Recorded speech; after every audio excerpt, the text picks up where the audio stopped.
I need that sports encyclopedia. Where you at, Steve Kim? Got Trent in the cut. What up, man? The real Coach JB. My main man, Big Smitty. Are y'all ready for this? Ground like something to prove it. Came to a conclusion that it's Smitty and JB and Smitty from West Coast to your side. Worldwide, we in your city. That sounds fine. Keep it 150. We never change what's happening. Hurdle Lincoln. In any metric, Coach, you cannot have Russell Wilson. Nick gave me my first offer. Like, you got to have that store. You got to be marketable. Hockey, football, baseball, then basketball. Oh, I love this fucking show so much, dude. Are you mixing light and dark at 11 a.m.? I'm elated that I can be able to coach, that I can be able to mentor these kids, and give them everything that I've learned over the last 20 years. Smitty and Jason Brown, killed it, yeah, it's a rap. We what the game's been missing, we switched it and filled the gap. Smitty and Jason Brown, we killed it, yeah, it's a rap. We what the game's been missing, we switched it and filled the gap. You are now tuned in to the Coach JB Show.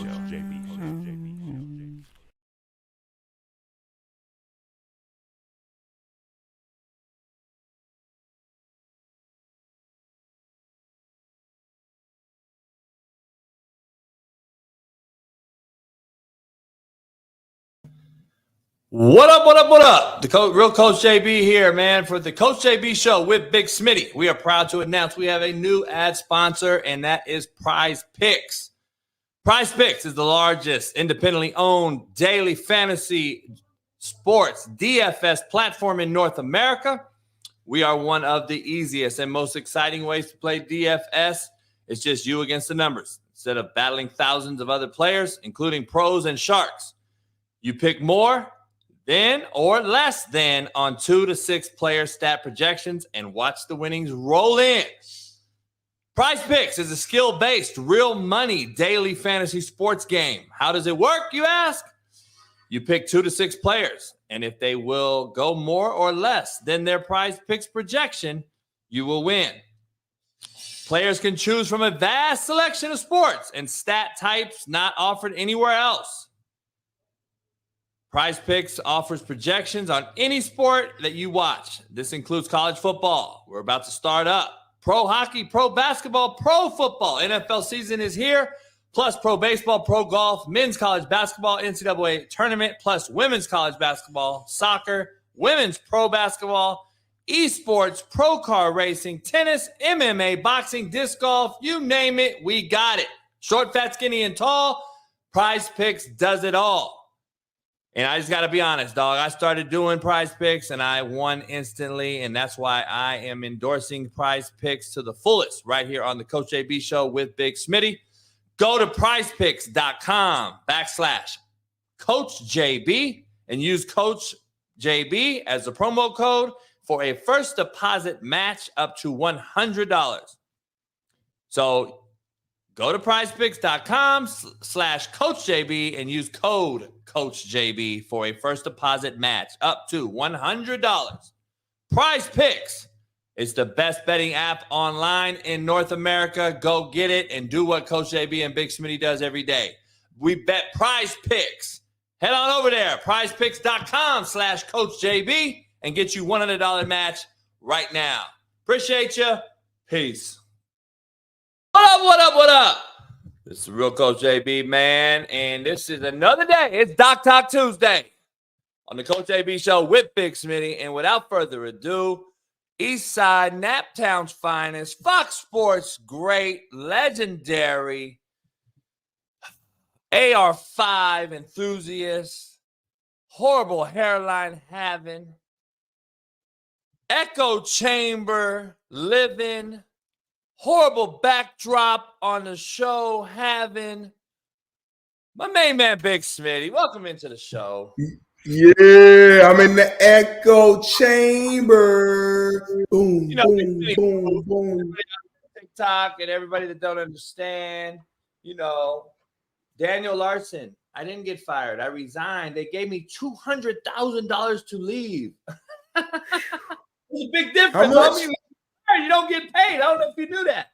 Hey, Big Smitty, I know, God, this scares me. I got some white people shit for you. We got a lot going on today.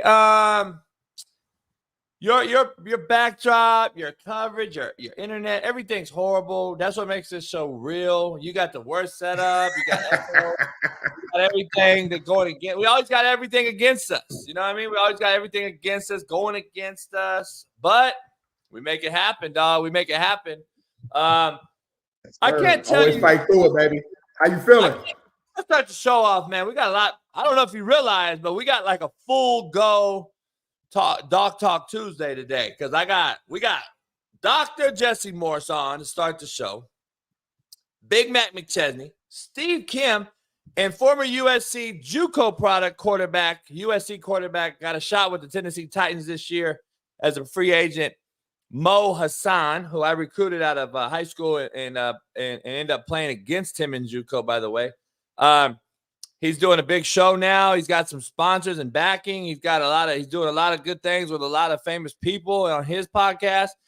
I got to talk to you about that as well, Big Smitty. I don't know because you're working tomorrow. He's actually coming to my house with his crew tomorrow and filming his show in my lounge with me as the interviewee. Damn, that's hard. Yeah, so we're doing some things. But I got some white people shit right out the gate because this show's still the realest on planet Earth. And this white people shit right here, dog. I got to be honest. And I got to be honest, Big Smitty, before I pop this video up, let me ask you something. We are endorsing a kid that walked in and recorded Lane Kiffin on the low, and we're saying mental health is real and this kid is blah, blah, blah. And then we got J.C. Jackson talking about I need a mental reset, but still got to pay me. I need a week off, but pay me. And then we got this white people shit, and y'all wonder why this is being accepted. And I posted a tweet last night about it. It kind of blew up. But this is not only white people shit. This is mental health that no one wants to talk about. Roll this shit. Whoa. What the hell? Oh.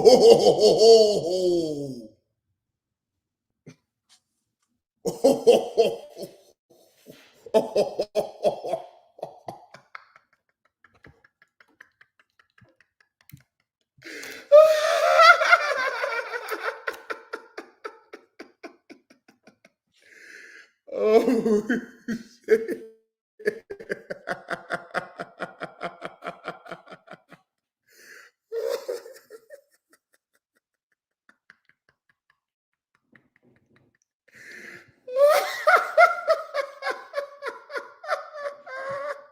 That's the last thing I was expecting to see just now.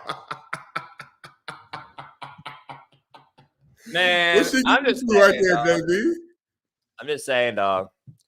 What's she doing? We give those cats a pass, though. They're fine. They're great. Oh, you know why? She has a pronoun that is pig. You know what? And I'm not surprised, and not to go too deep into this, but when all the new stuff started coming out, my biggest thing was at some point, what's going to stop people from saying, okay, I'm a bear, I'm a dinosaur, I'm a fucking lion, and now we're there. So, hey, you guys allowed it. This is where we're at. Man, I don't know. It blows my mind. I don't get it. What's that comedian that always like emulates James Franklin? Peele,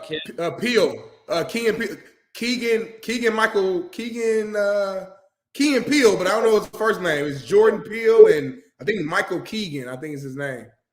Yeah, I don't know. I don't know, but we got a lot going on. We got this Doc Talk Tuesday. I got to start off with the quote of the day. Quote of the day brought to you by Make Sure We Understand. We got a new proud sponsor, and it is right behind me, AQMS.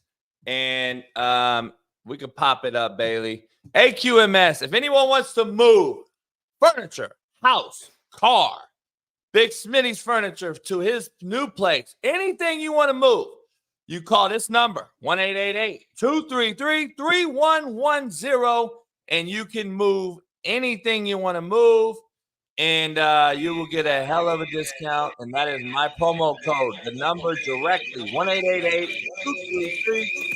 1-888-233-3110 is 1-888-233-3110 is directly my promo code. So call in if you need to move anything across America, car, furniture, house, you name it. Tell them JB sent you.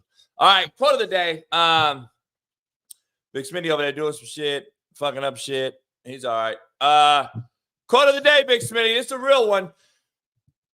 Treating people right is better than posting Bible verses every day that you don't even practice. I got to drop a legendary quote of the day right there on you guys, man. You guys don't understand it. Treating people right is better than posting Bible verses every day that you don't even practice. I'm tired of seeing that shit on social media. I'm just going to be real. I am so tired of seeing Bible verses, homie. I'm tired of seeing Bible verses that none of y'all practice. This shit blows my mind. Now, you know what's crazy about that? Listen, y'all know I keep it real. I am a Christian. I am a faith believer. I am. But for me, I'm not somebody who just going to throw out a verse and just go do whatever. Like, practice what you preach. Actions speak louder than words. I always tell people this. Love is an action, right? When you say you love somebody, show me. Don't just say it. Anybody can just say the word or say something.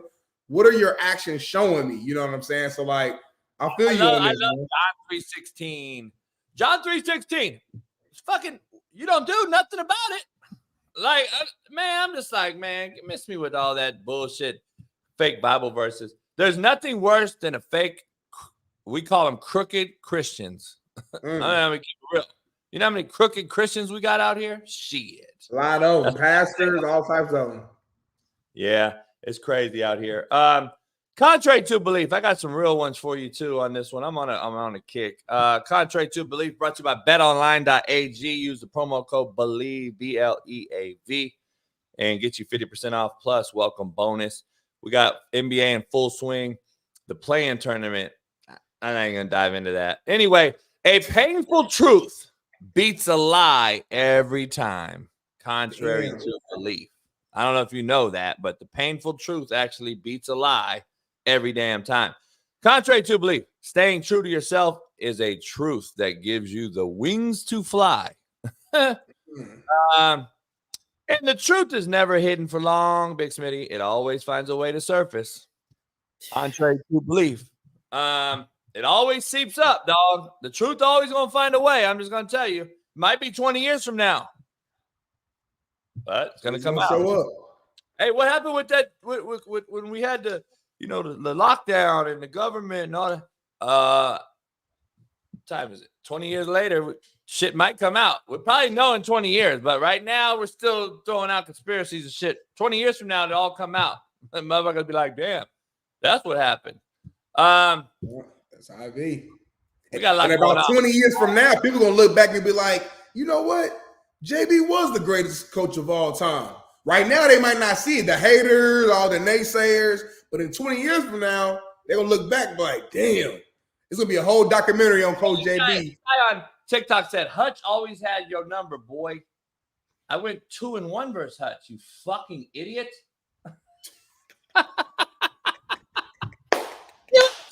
You see how cats just be talking?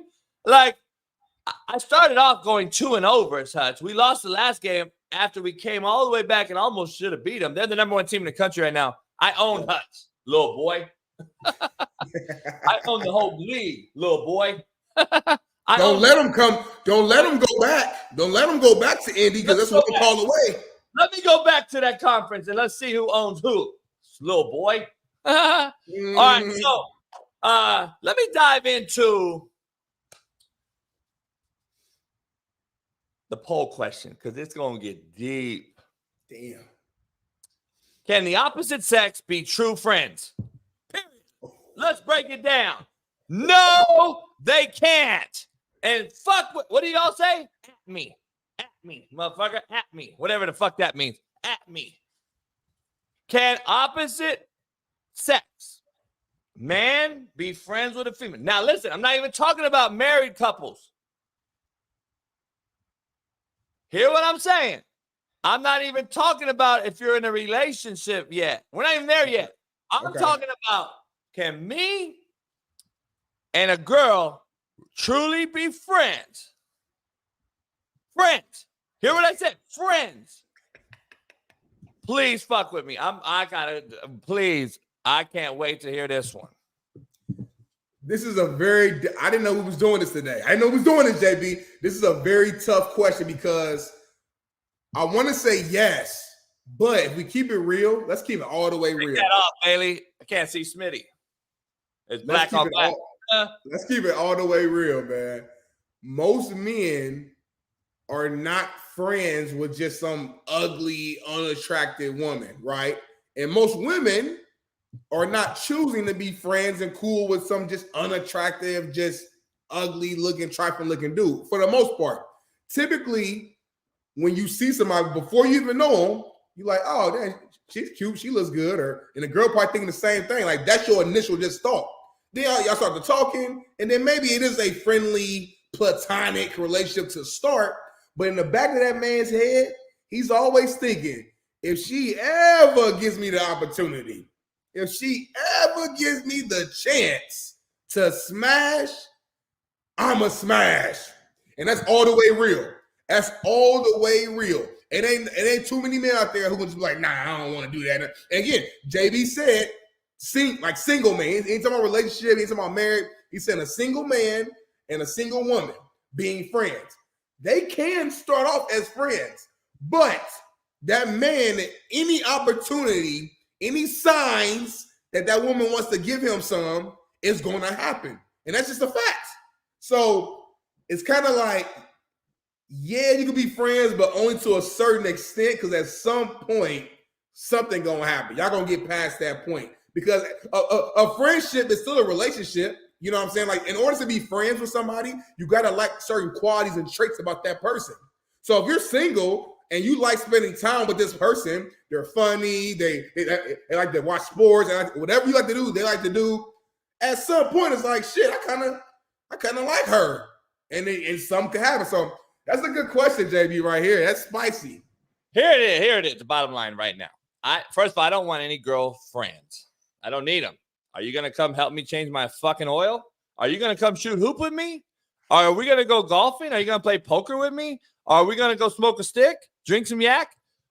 I don't need a girlfriend. If you're my friend, we're fucking. Period. That's just real talk. That's just what it is. It's no hidden secret. It's not a secret. Let's just be real. It's not a big old philosophical question, deep dive. If you're my friend as of opposite sex, we fuck. Period. That is all we do. We're cool. I treat you good. I'm a gentleman. I treat you good. I make you dinner, drink. We go places and shit. But that is what we do as friends. As friends. Now, once that friendship's over, there's no more friend. You can't do it. We can't kick it. We can't kick it. We're not going to go to the game together. I'm not going to go to the mall with you. We're not going to kick it. Like, it's just, I don't get nothing from you. You don't get nothing from me. I can change your oil. I can change your brakes. I can fix your problems. I could beat up your boyfriend, but you can't do any of that for me. So I don't need a friend. I have enough friends to last everybody a lifetime. I don't need no more friends. I need multiple vaginas. Period. So, having said that, let's transition into relationships. If you can't be friends as a single man and a woman, There ain't no fucking way you could have a friend in a relationship or married with the opposite sex. So if it doesn't happen in single life, it ain't never happening in married life. So let's just be real, because what Smitty said to start this in, you can't be married and have a homegirl sitting there and your wife or significant other not completely be jealous or have insecurities. Keep it real. Stop.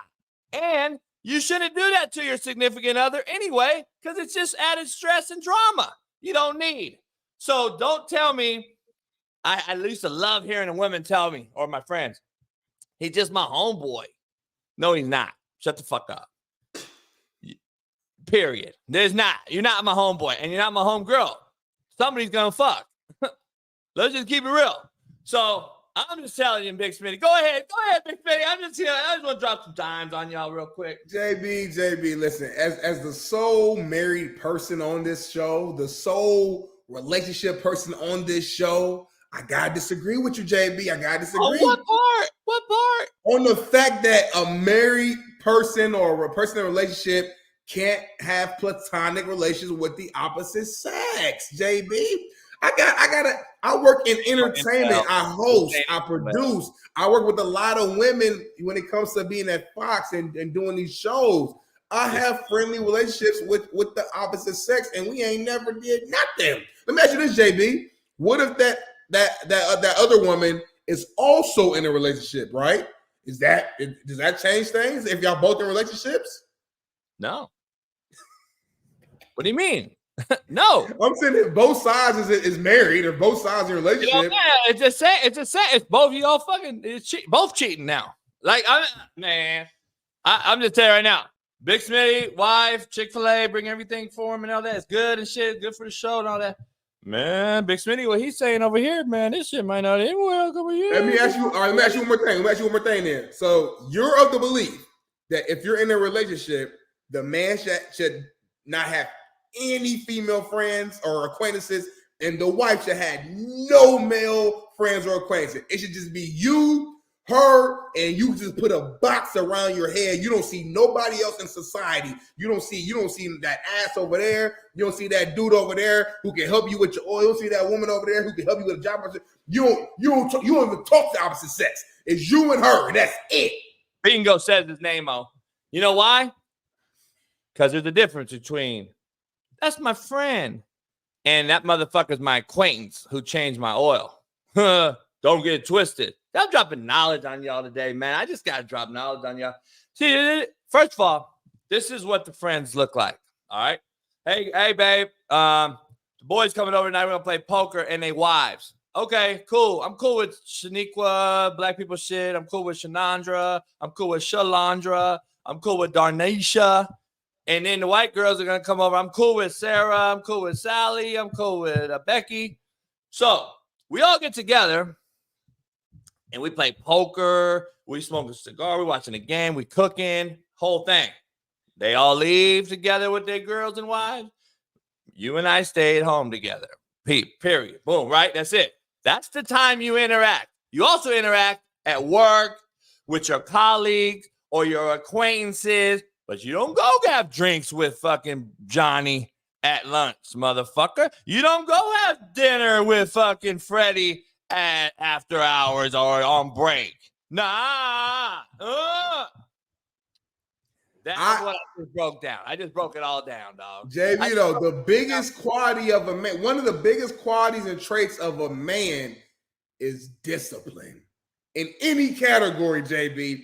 If you can't be around a woman without having to sleep with her, without having to be physically intimate, you can't just have a conversation and just be able to be all the way 100 as a friend. I don't think you're a disciplined man, JB. That's all I'm saying. No, not going to happen. Not going to happen. Not going to happen. Last thing, I think if a man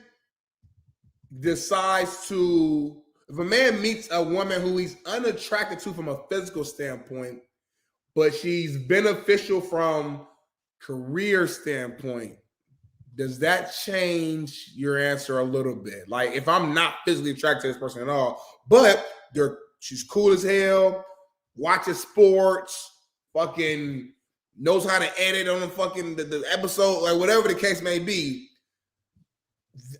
There are cases when I've seen guys be cool with girls who they're not really that physically attractive, but they cool peoples.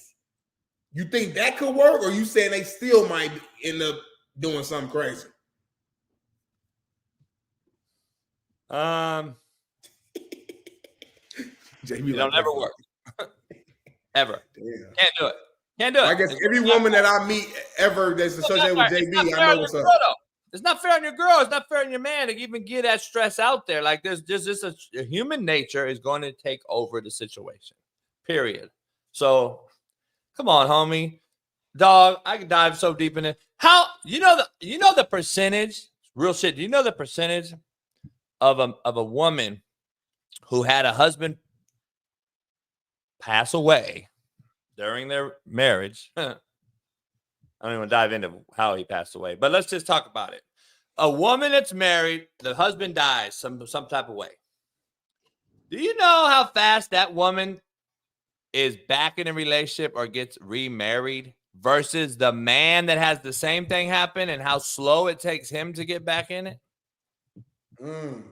That's a deep one because men has more of a we got a kind of a bad connotation on we're the ones that go out and try to find new all the time, right? We're player, we fucking multiple women, blah, blah, blah, blah.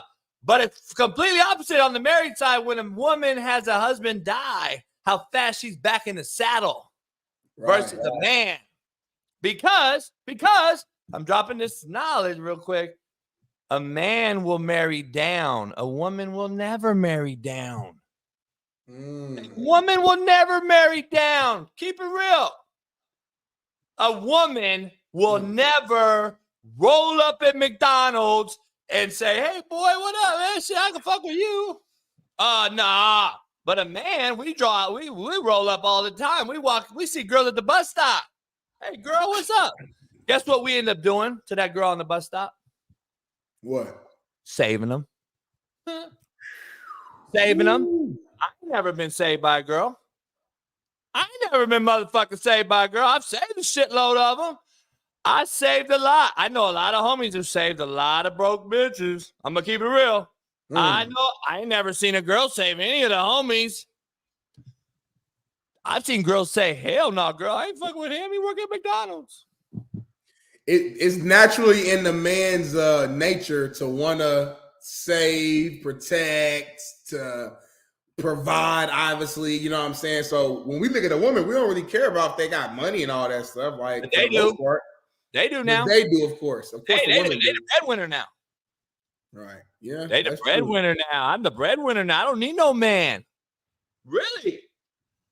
I hear y'all say that shit every day. We don't need no man. Okay.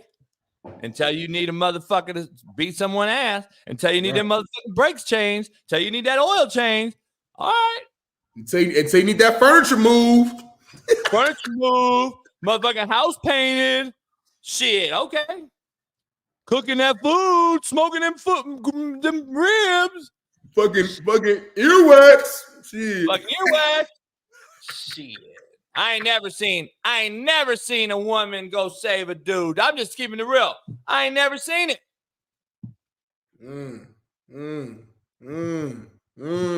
The women getting mad in here. We just having a conversation, ladies. If y'all want to call in, y'all can always call in. We just letting y'all know from a man's point of view what's really going on.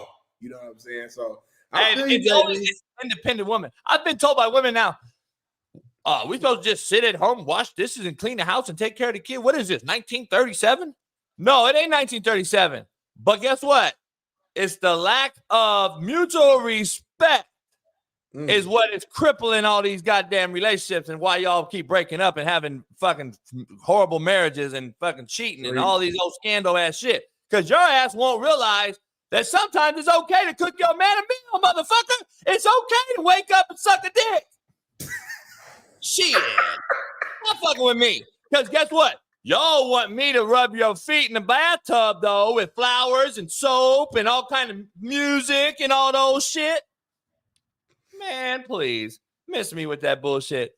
I'm on one today. I'm so over this shit. It's so one-sided with this shit. I'm just telling you right now.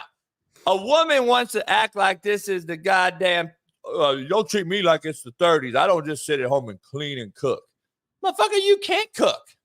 Your fucking mama and daddy never taught you how to cook. You think cereal is actually fucking cooking.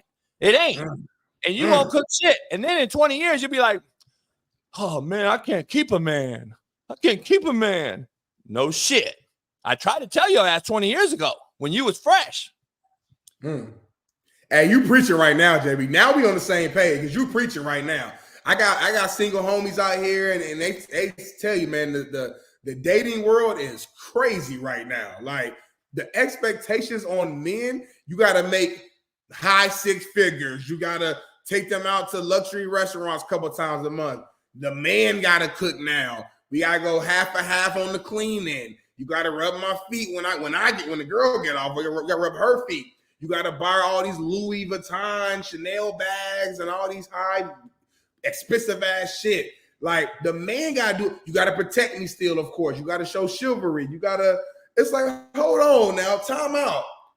What are you bringing to the table, miss? And that's the problem right now. Like, and you hit the nail around the head. You talk about how it's not about the fact that it's not 1930s and we don't have a problem with a woman working and having a dream and chase. Like, of course, that's not the problem. It's what comes with that. It's like the fact that you are making your own money, the fact that you might be making as much money as you do. Now you're feeling like that gives you a different type of authority, right? Respectfully, being real. So now when you come to the household, you're talking to the man as if you're the man. You're talking like as if you're running things because y'all make the same dollar amount. And this is why I always say that a man isn't valued purely off his bank account. I know a lot of motherfuckers who got a lot of money who ain't shit. So now as a man, you do got to hustle. You do got to go out there and get it. I'm not saying just be broke, but it's not just that. So see? I expect. See, Kelly, expect. That's the word that I don't really like. Expect. Huh? Now, if your man does it, cool. But to expect it as if he has to do this. If he don't do this, it's a disappointment. That's where I gotta wheel back in. That's the part I don't like. You know what I'm saying? I'm gonna be real with Kelly here. If I expect my motherfucking ass licked every night, you gonna be good with it? I'll give you Tony Birch, but I expect that shit too. I expect that motherfucker. See, that's the problem.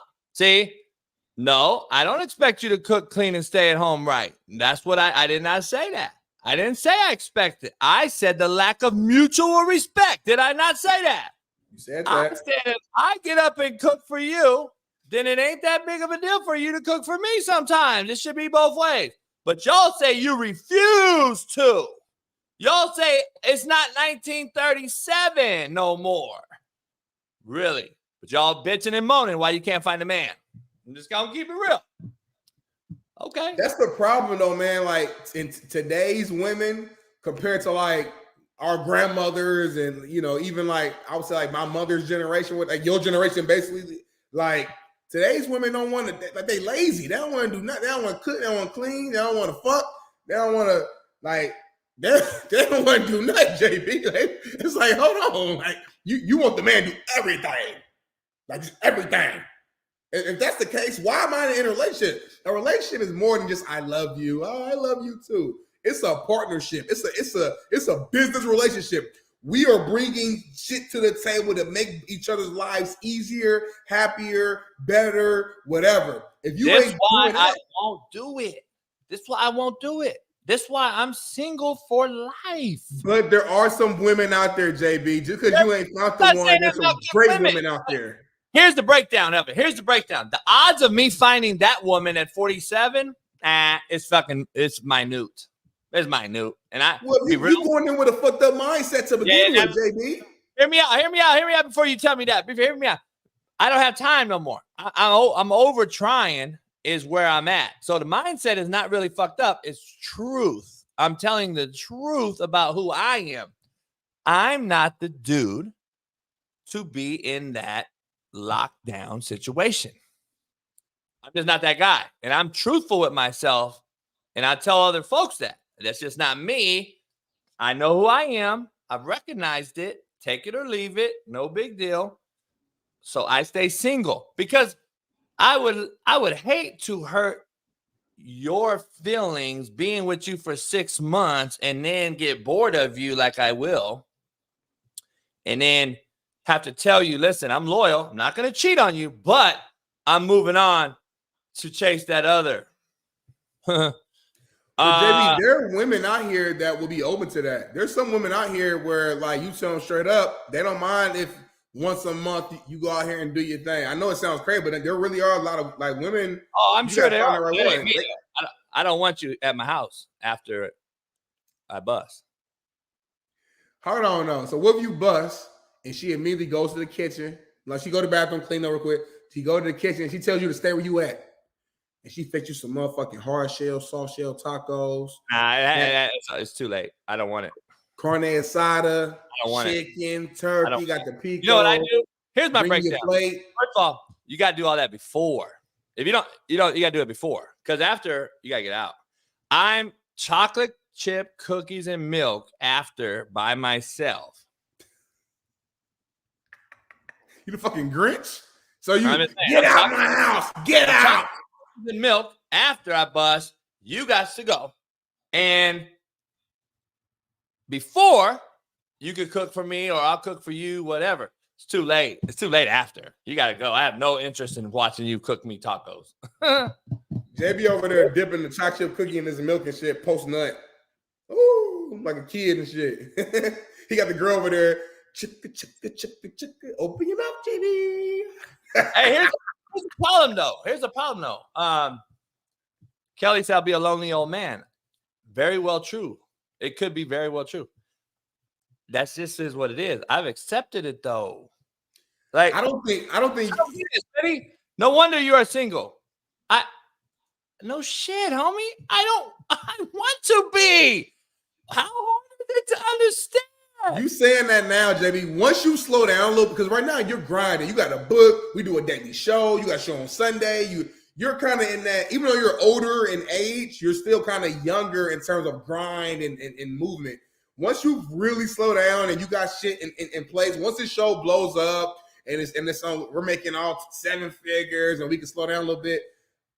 There will become a point in your life. It might be 10 years from now where you're gonna be like, man, it'd be nice to just have somebody here just to kind of like talk to, help. Like I'm telling you, bro, because like my wife, shit ain't always perfect, of course. Like that's anybody, right? But she makes my life so easier, so much better. So just like my day-to-day, just even the whole moving process, it would have been so much more stressful without her being like this. It's like little things. Like it's hard to explain, but your life is just easier when you have a partner with you. You know what I'm saying? They always say 2 brains is better than 1, you know, the cliche saying, but it is true, having another mindset in there. So I hear what you're saying now, and I think it's really good that you are, you have that self-awareness that you're not ready yet. That's totally fine. But don't not ready yet. You think you will never be ready yet, but you don't know how you're gonna be at 54, JB. My yet has passed. I'm gonna be real. I'm gonna keep it real with all the women out there. I am damaged goods. You all don't want to fuck with me long term, but come holler at me for a day. I don't need long term. I don't want long term. I'm just keeping it real. I do loyalty. I'll never cheat on you, but understand the only loyal human or creatures on this earth are these 2 motherfuckers sleeping at my feet right now. There ain't no loyalty out here. Just keep it real. They're dogs. That's why I probably get another one here in a couple of weeks. They're dogs who are most loyal creatures on planet Earth. And then there's yourself. And yourself is all that you can control. I've learned that through 47 years, dog.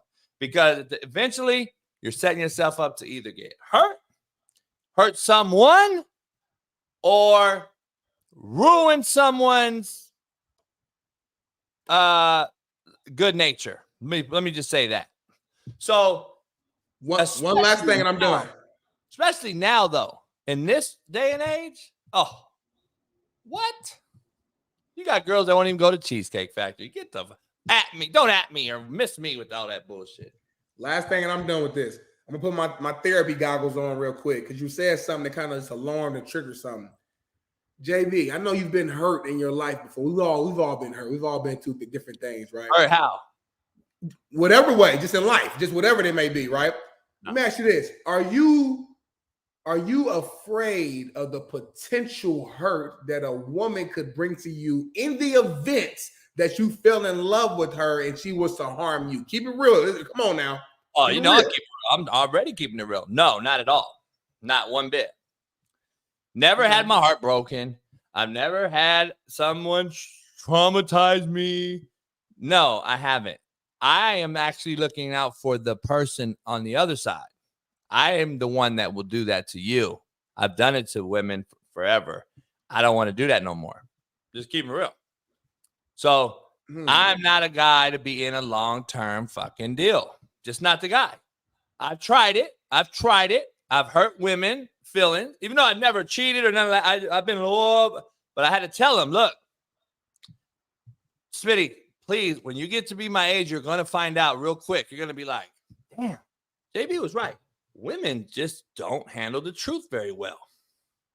And they tell you, they'll scream at you, they'll throw a vase at you. Tell me the truth. Just tell me. Okay.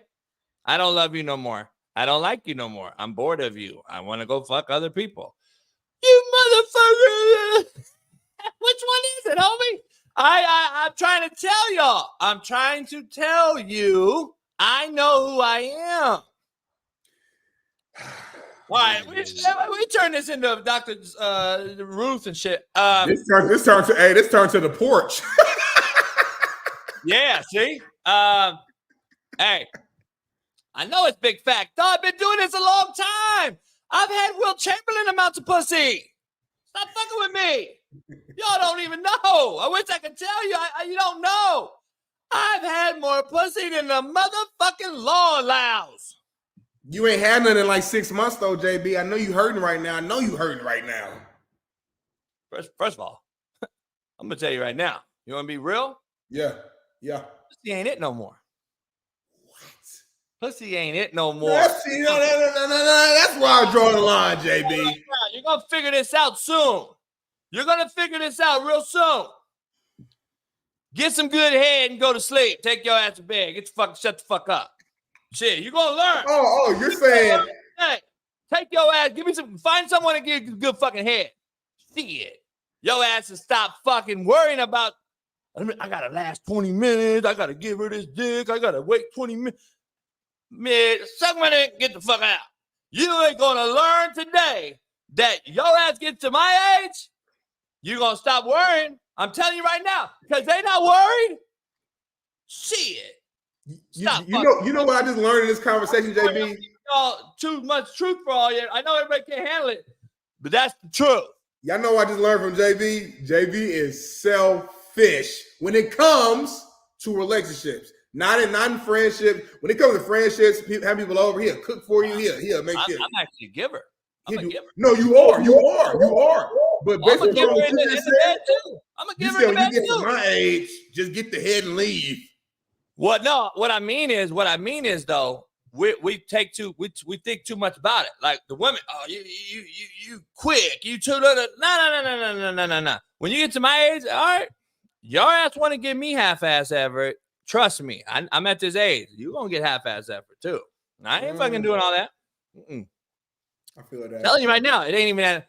Dog, Pat and I were just talking about this last week for every day, just bullshitting. Like, dog, we don't go out no more. Look, hey, I want to hit that. We don't give a fuck no more, homie. That's just real talk. Like, we don't give a fuck no more about chasing that ass like that. I'm just telling you, it ain't even number priority. It's money. It's chilling. It's doing whatever. It ain't even about, dog, at your age, cats want to chase, even a single one of you, I'm just saying, cats want to chase it and get as many as they can and blah, blah, blah, blah, blah. Dog, I've lived, I'm not boasting or talking shit. I've lived the life of many men in my 47 years. I don't need to impress, prove to y'all. I mean, I've had 4 bitches sucking dick at the same time. I've lived all that shit. I've done it all. I don't need to do all that no more. I'm done. I've already done it. You said 4? 4 on them, 4 mouths. So it was impressive. Left ball, right ball. It was impressive. Ooh, okay, Jamie. So let me ask last question. So you saying you've had enough sex that if it was cut off for the rest of your life, you'd be good to go. You'd be good. Yeah, well, I gotta get head. But yeah, what I'm saying is, see, all the OG cats will know. I'm telling you, you just don't know what you don't know. I'm just sorry, you don't know what you don't know. I respect it. I'm young. Yeah, you're young. The truth of the matter is, all the women left by now. The truth of the matter is, that Detroit. We got a new one in there, Detroit Kitty Cat. Who? Detroit Kitty Cat. We got a new woman in the show. Well, pull her up. Detroit. Let's see. Where's 7 Mile, Better Mile. Pull her up. Let's see Detroit Kitty Cat. I gotta see why. Let's pull her up. 7 Mile, Better Mile. Hey, Auntie. Detroit Kitty Cat. Okay. Is that really you? Is that your name? Is that what you about? Like, what's going on with that? No, listen. She's somebody who got, she's single. She kind of agrees with you, been through the relationship stuff, don't really like it. Now she's like in her late 40s, but she's still in pretty good shape. Still likes to go out every now and then, have a good time, dress up, get her hair done, have fun. She likes younger brothers, but she also gives her people her age a chance as well, as long as they're bringing things to the table, man. She's from Detroit, knows the hood, but also knows how to keep it classy. She's a good balance of both. Loves Coney Island, not as much anymore because they changed the food around, but grew up going to Coney Island all the time, right there on 7 Mile. So shout out to you, Detroit. Yeah, I just broke her down. I think it might be a troll. I just be real. She said, "Why is everybody worried about Prime?" All right, so look, we got 730 people in here. We ain't talked a lick about football at all. We can talk about this all day. I think we got your guys' interest. I'm not saying I'm gonna get out of it. Even TikTok's engaged. I'm like, shit. I'm just saying. See what sells? What sells? Sex. Always. Period. Sex sells, dog. But it is what it is. Listen. When you get to be my age, I'm just telling you right now. You're gonna stop. I'm gonna check back in with you in 20 I'm years. not saying that I won't have sex no more. I'm not saying that. I'm just saying priority wise, it ain't even close to the top of the dog. It used to be top. I gotta get this plus make this cheese. But I need this. I get fucked. You know what's crazy with that? From what I've been told, like as men get older, they're kind of like you. It's not as important. When women get older, it seems like their clock is almost opposite. It's almost like women get a little bit more. It is. What do you mean? What do you think God made it like that? You don't know that? Older women like younger men. I know. That's I'm just saying. You know why that is, right? It's supposed to be the made so they don't have any more babies, but they want to have sex. So, they older, they don't want to have kids. Their clock ticked, they expired. They want to go after the young dick. They just want to fuck. Well, young men like older women. Right. Because everything is just youngster. 17, our fantasy. Oh, she's 35. And that's fantasy to me. She teach me shit. You know what I'm saying? Yeah. That's how it's supposed to work. But now you throw in the made up humans and you have an entire twisted balance. God's plan has been screwed up. So now we have a completely different thing out here. That's why it's all fucked up. That's why dating world is screwed up. Why do you think there's so many divorces or lack of? I've heard so many homies like, man, shit, this dating thing's so fucked up. I'm gonna go back look and do what Nelly and fucking Ashanti did. Huh? Nelly and Ashanti? Yeah, like fuck it. I'm gonna go back to an old broad and find out, and they look like they're the ones making this shit work. Yep. Because you can't find nothing new. It's crazy, man. It's crazy. What's going on, Big Matt? Dr. Morse must be busy with surgery. So if he hops in, Matt, he's going to hop in with us, and we'll get the injury updates by Dr. Morse. He comes on when he can because he's always in surgery or something. Matt, what's up? I only got like 20 minutes this morning anyway, so we're good. All right, cool. That's perfect, Matt. We've been talking about just Sex. a lot of non-football today. I'm gonna tell you right now. We're talking sex, baby. Nice. And Matt, you're 42, 41, 2 now. No, not me. I'm in my prime. You still might be in Smitty's era because as far as sex goes. I'm 47. Pat Perez and I have been talking about this all week. We don't chase it like we used to. We don't give a fuck no more. It's about money. I'd rather cook some fucking ribs and get some head than chase some pussy. I'm going to tell you right now.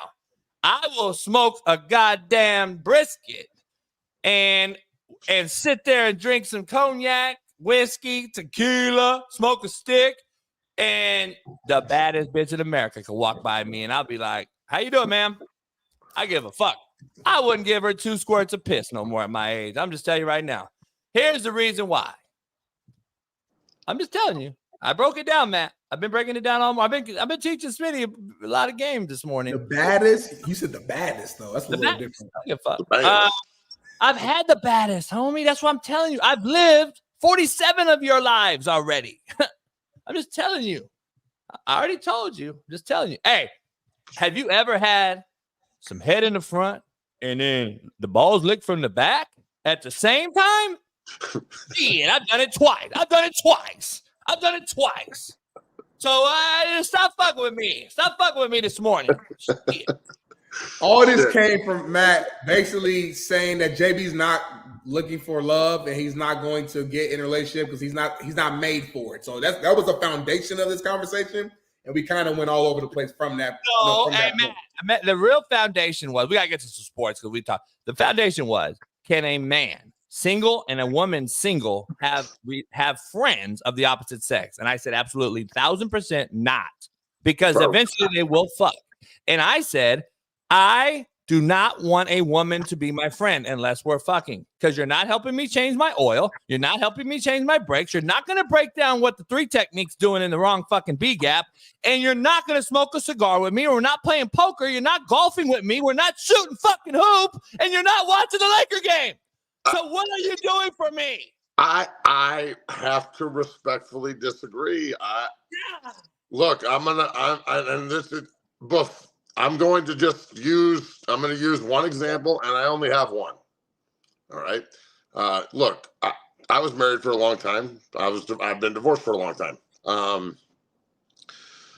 My girl Bree is everything you just said. I smoked cigars with her. I watched the Nuggets. We watched the game last night. She was talking about 3 technique play and Zach Allen not taking the A gap. You sound a fucking anomaly, then. Goddamn. I'm not kidding. I am not kidding. She listens to fucking metal. We've been to like 15 concerts, maybe not 15, but we're gonna go to 15. Kudos to you, goddammit.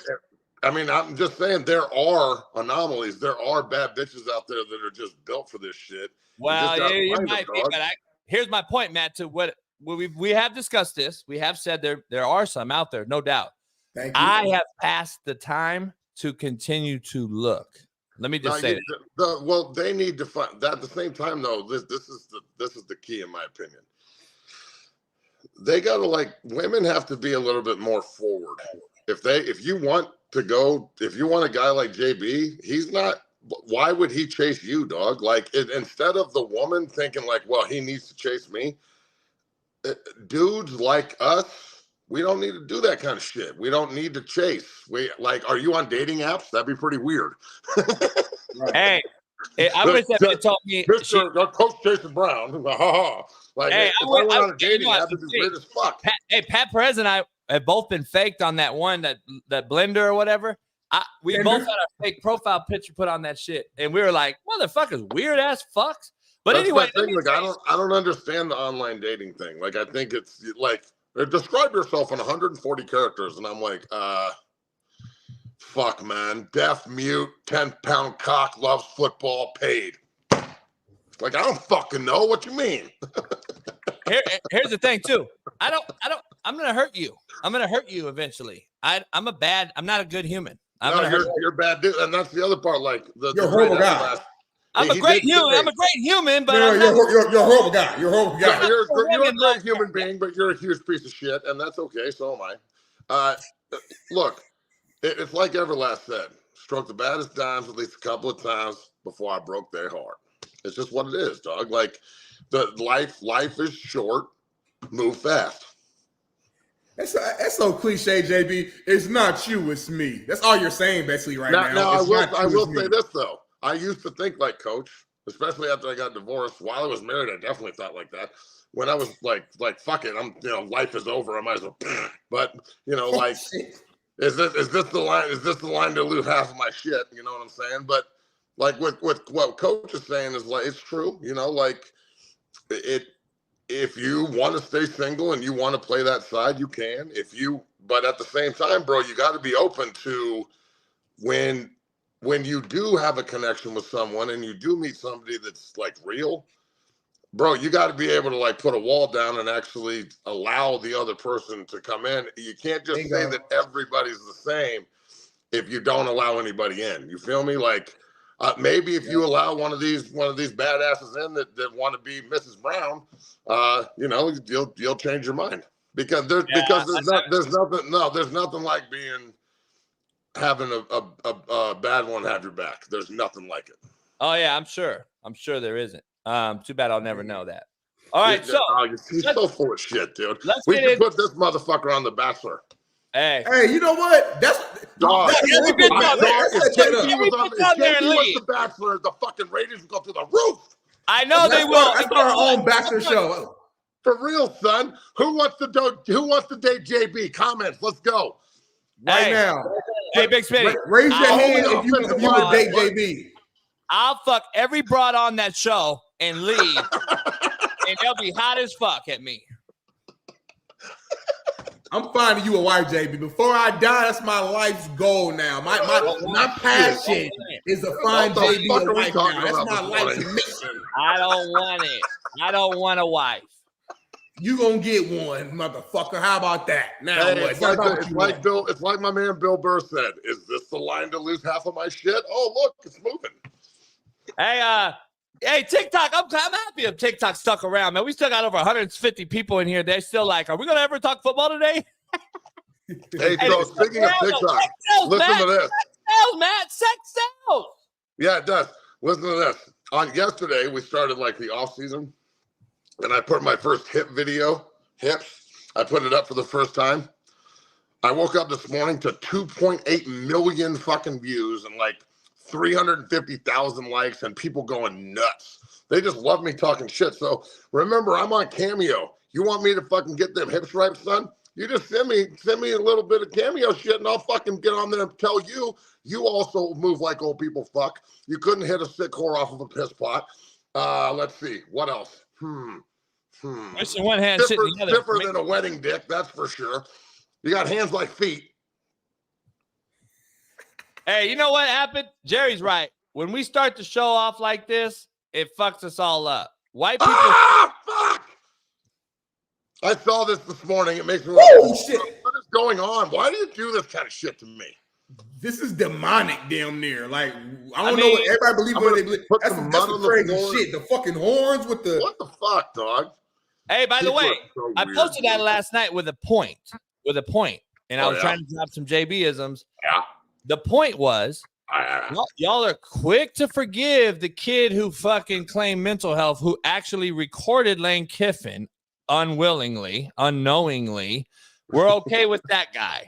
We're okay with J.C. Jackson taking a mental reset week, but yet demands to be paid. We're okay with that. But this fucking mentally sick fuck is okay and accepted. Her pronouns, Big Matt, are fucking little piggy. But we're okay. Man, get out of here with that shit. This shit's fucking irking me. Let's get down to football before we get fucking canceled.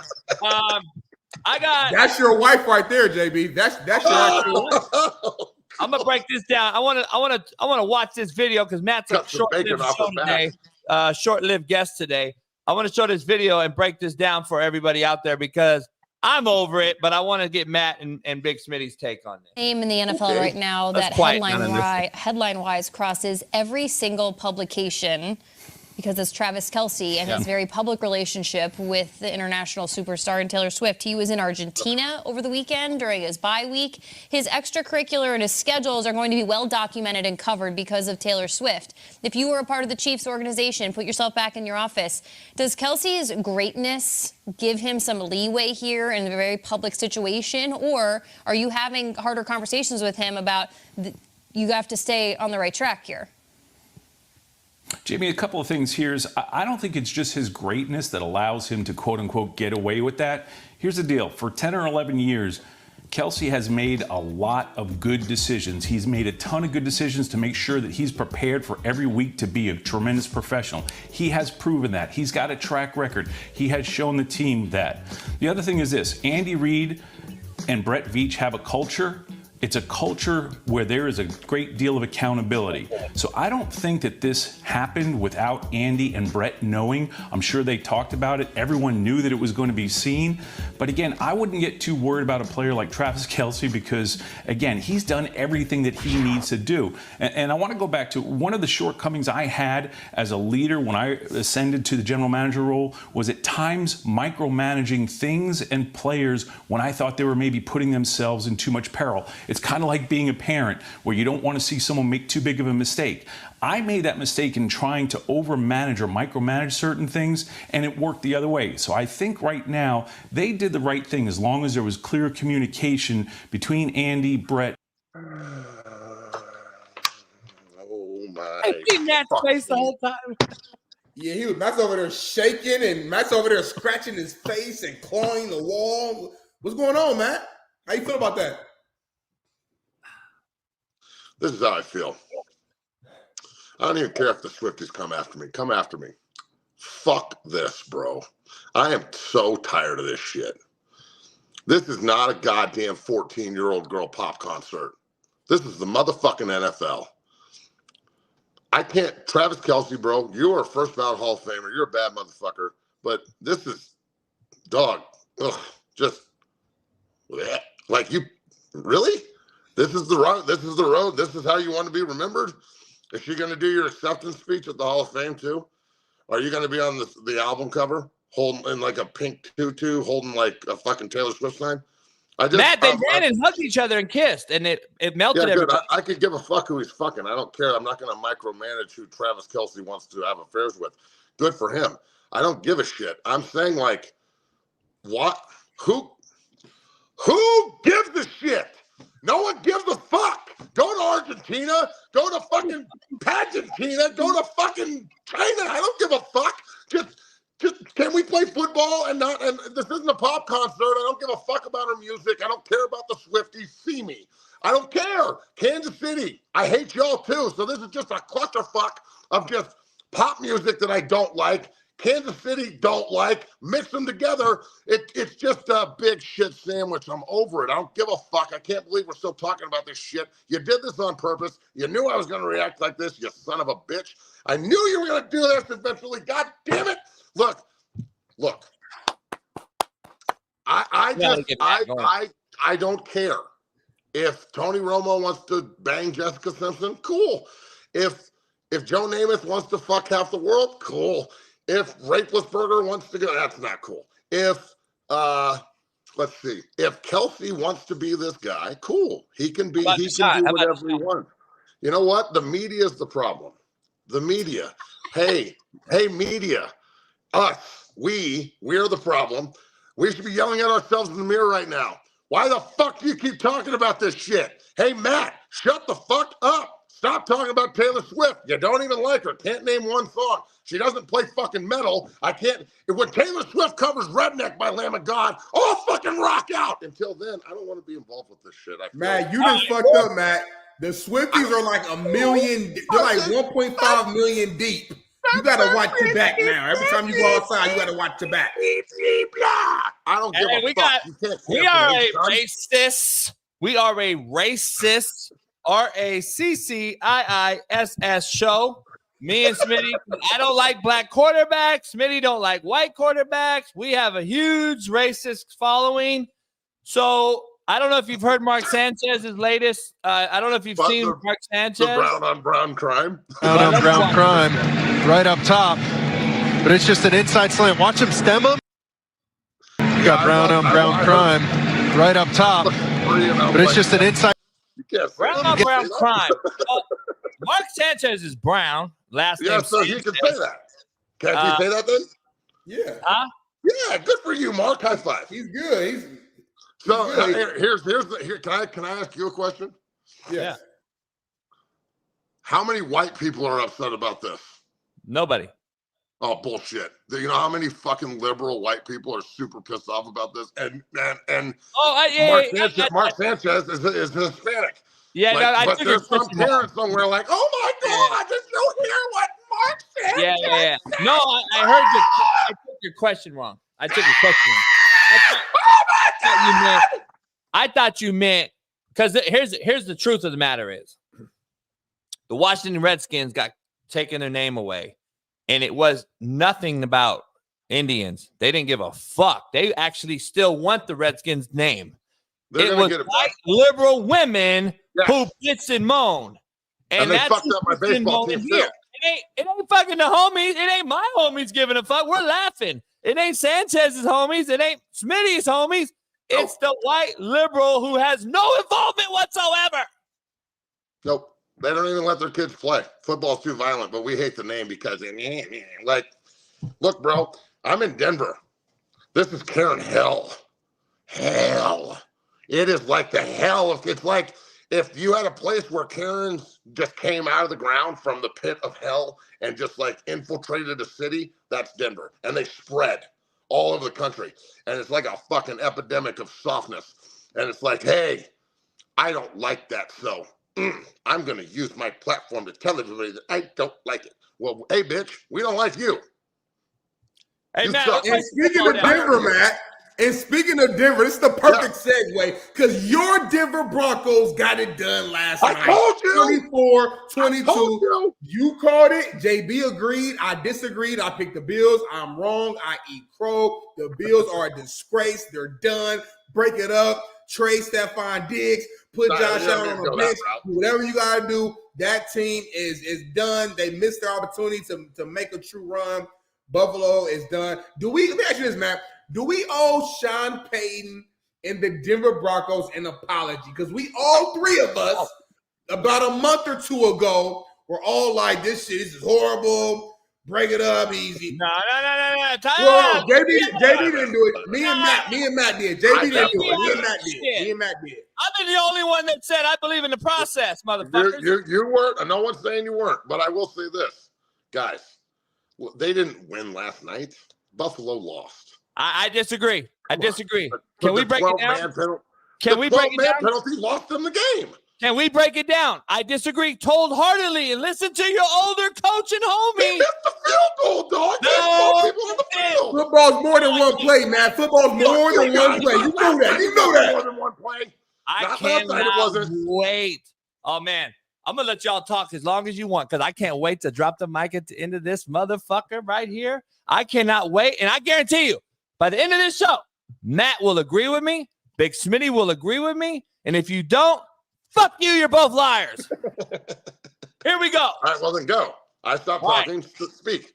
Sean Payton won that game, and he outcoached Sean McDermott. And this is why. Let's break it down. This is why. Let's break this down. All right. Here's why. I called it during the game, too. Bailey. Hey, Bailey.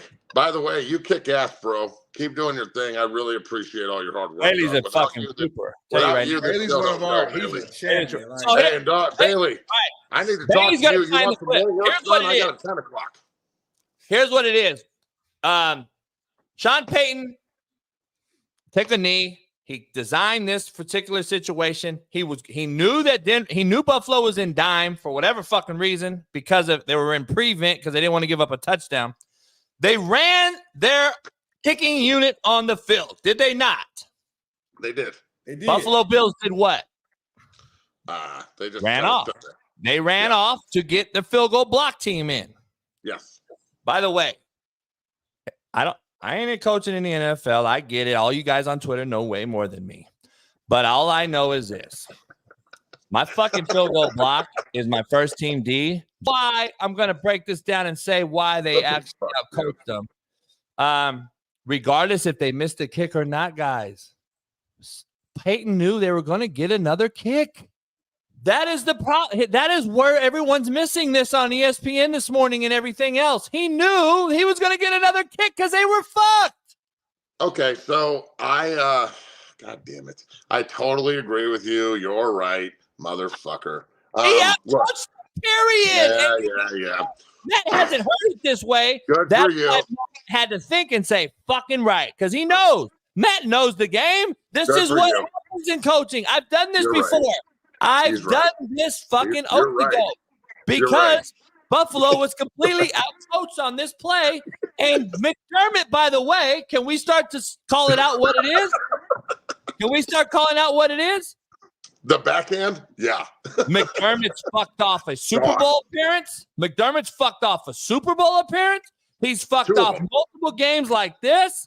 He has been outcoached at the end of games, and then he came out and said, we have practiced going from dime to field goal block. That shouldn't be a practice thing, dog.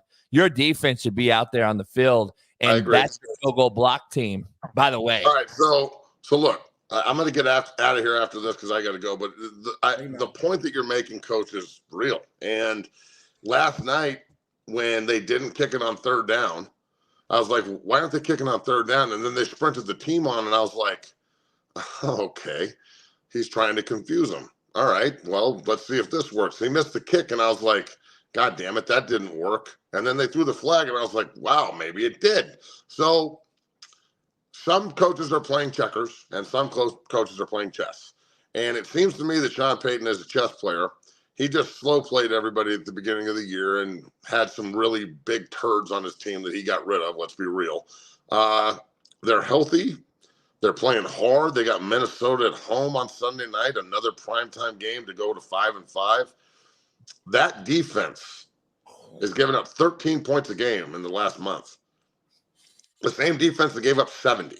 So it's about how you're playing in this league. And right now, Denver is pretty disciplined and playing pretty well, and Russell Wilson is facilitating and not making mistakes, and it's not pretty, but it's damn sure way better than it's been, and that's the way Denver has to win. They have to win like this. They have to win with defense, running the ball like they ran the shit out of the ball last night again. Javonte Williams had a great game. I love the end of the game. The more I think about it, after talking to you about it and seeing it a little bit differently. Yesterday, I had Brady Quinn on my show. Quarterbacks see things differently. You see things differently. He sees things differently. Class sees things differently. Aikman sees things differently. That's why quarterbacks are so fucking good at this shit. So it's hearing your perspective on it changes the way I think about it a little bit. But I still think that, like, the Broncos need a new kicker bad. Like, you can't fuck up 2 extra points and miss a game-winning field goal and then just thank God Buffalo's dumb.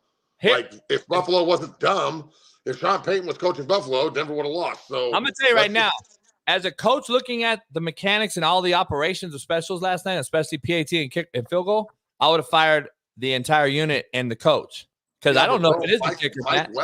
Mike Westhoff is I don't know if it's the kicker, though. He's a badass. He is. I love Mike. I don't know if it's a kicker, though. So the first PAT that was missed, the fucking laces were fucking pointed straight at the fucking leg. Laces out, Dan. All right, that's number one. That's number one. Number two. Number two. Is a man. Hey, number two. Is a man. Number two, the fucking high snap bobbled hold and then a missed kick. It wasn't the kicker's fault. And then number 3, the fucking field goal was a goddamn delayed snap. If you watch the game, I rewound it again. If you watch it was almost a false start by the center. If you look at it, he did this. All 3 of them get fired. We can't find a kicker, punter, and snapper. What the fuck? So I'm just saying, Hey, by the way, you know what they should have done? Not cut Brandon McManus. Yeah. What's a Brady? What the fuck? What's Especially the Brady when stuff? like the only thing that keeps the Jets in games is Legatron, Zerline. That's the only thing. He's like at half of their points. So when your offense is average or shitty, which the Broncos offense is extremely average and shitty. They play well when they play into their scheme. You need a badass kicker, and we've got Will Lutz. It might as well just be a bag of nuts, dog. He ain't doing nothing. He will be the reason we lose, even though he's the reason we won last night, even though they missed the kick. Like, it's hard. Look, yes, Sean Payton set it up so he would get another shot, hoping that they would be dumb. He probably saw something on tape. But the guy still missed the first kick. And if Buffalo's just not dumb and isn't dealing with PPE that night, fuck all that. The coolest dude in the room is sitting right there just fucking chilling, listening to you. Look at that bad motherfucker right there, dog. I want that guy to perform surgery on me. If I have a torn labrum, a torn meniscus, or an Achilles, that's the guy I need surgery and cooking up in the room. How you doing, Doc? Coach JB was talking shit like he needed a fucking like a dick shrinking procedure or something. Can you do something like that? We do lengthening, but not shrinking. Hey, we're in luck. Smitty, we're in luck. Good for you. Seriously. Hey, Doc, Matt played 7 years in the league. He's trying to get workers' comp and sue everybody and be soft. I am. That's true. We need. Do you? Hey, by the way, I got paid, so screw all the people that think we're soft. Hey, Doc, what's going on? I appreciate you jumping in. I know you're probably busy, probably giving Aaron Rodgers a little PRP or something. I know you're working behind the scenes. Is Aaron Rodgers coming back or not? What's going on? Keep it real. Okay, so let's break this down. Aaron Rodgers, I'm curious to see what he has to say today on McAfee Show. He is running on an anti-gravity treadmill. I think I posted a tweet just so you guys get an idea of what it looks like. These are really cool. These are really high tech. They've been around for about 15 years or so. They basically are like running in space. So there's no, you can alter the gravity you put on your lower extremities. So you basically walk with like almost like a balloon that's like strapped, like zippered around your waist. And you basically can ramp it up to 100% gravity, meaning no weight, or 0%, which is basically normal weight. And you run on a treadmill. And most of the time the sides are clear, so you can analyze gait or whatnot. He's running at 50%, which means he can only put 50% of his weight on his leg and be able to move. He's supposed to be trying to ramp up to 75% per the broadcast in the next couple of days, week, or whatever it is, which is impressive. The question becomes, can he? Yeah, there's a good picture. Can he ramp up appropriately? And the biggest issue, in my opinion, with Rodgers is twofold. One, his risk of re-tear, which is only probably 3 or 4%, not super high. He had what we call a speed bridge, which is a more reinforcing technique. So you basically sew it and then you tie it together. So it's kind of a combination. But the other thing, and the more likely thing, if something were to happen, is going to be overstretching of that tendon, of that new tendon. And think of it as elastic band. And once it's supposed to be taut.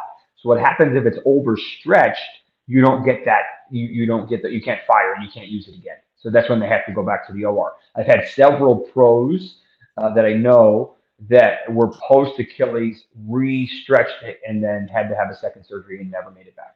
That was it. That was done. Because that's another year. Why is Kirk Cousins being covered the same? Is Kirk Cousins doing anything similar to what Aaron did, or is he totally going another route? I know he didn't go to the same surgeon because they've announced that. He did the Vikings team doc. The difference between the two is that Rodgers is a little extra crazy. We know that. And Rodgers is adamant about trying to get back this year, but Rodgers is the lead leg. See, he doesn't have to have the same importance. Whereas something like a Joe Burrow, where you had to push off, you can't move really a whole lot. That's what Kirk is dealing with, and it's so late in the season that he's just like, it doesn't matter if I do it in 9 months or 10 months, it's still off season. But is it possible for Rodgers? I don't know. Is it going to be realistic? Again, I put up their schedule yesterday. They have a tough road. Is he going to come back to a 4-8 squad, a 4-10 squad? Like, no. Why? Like the offensive line is still awful. I mean, I don't have a question whether or not he's going to be better than Wilson, but I mean, at that point, even if you win a game or two, it's great, but it's not going to make the Bills aren't even in the playoffs. But he'd be I mean, they're 5-5. right now on one leg. Yeah. Hey, who any major concerns for anyone out there, the fantasy folks, or just their fans for their teams? Any injuries that just recently happened that's going to affect the team, or any injuries of guys coming back that's big name? I love you all. Goodbye. All right, Matt. There wasn't a whole lot this week, thankfully. We will be getting some guys back this week. We got Kyler back last week, looked really good. Got James Conner back, looked pretty good. He didn't get any targets. I was a little surprised about, but we could be getting Khalil Herbert back.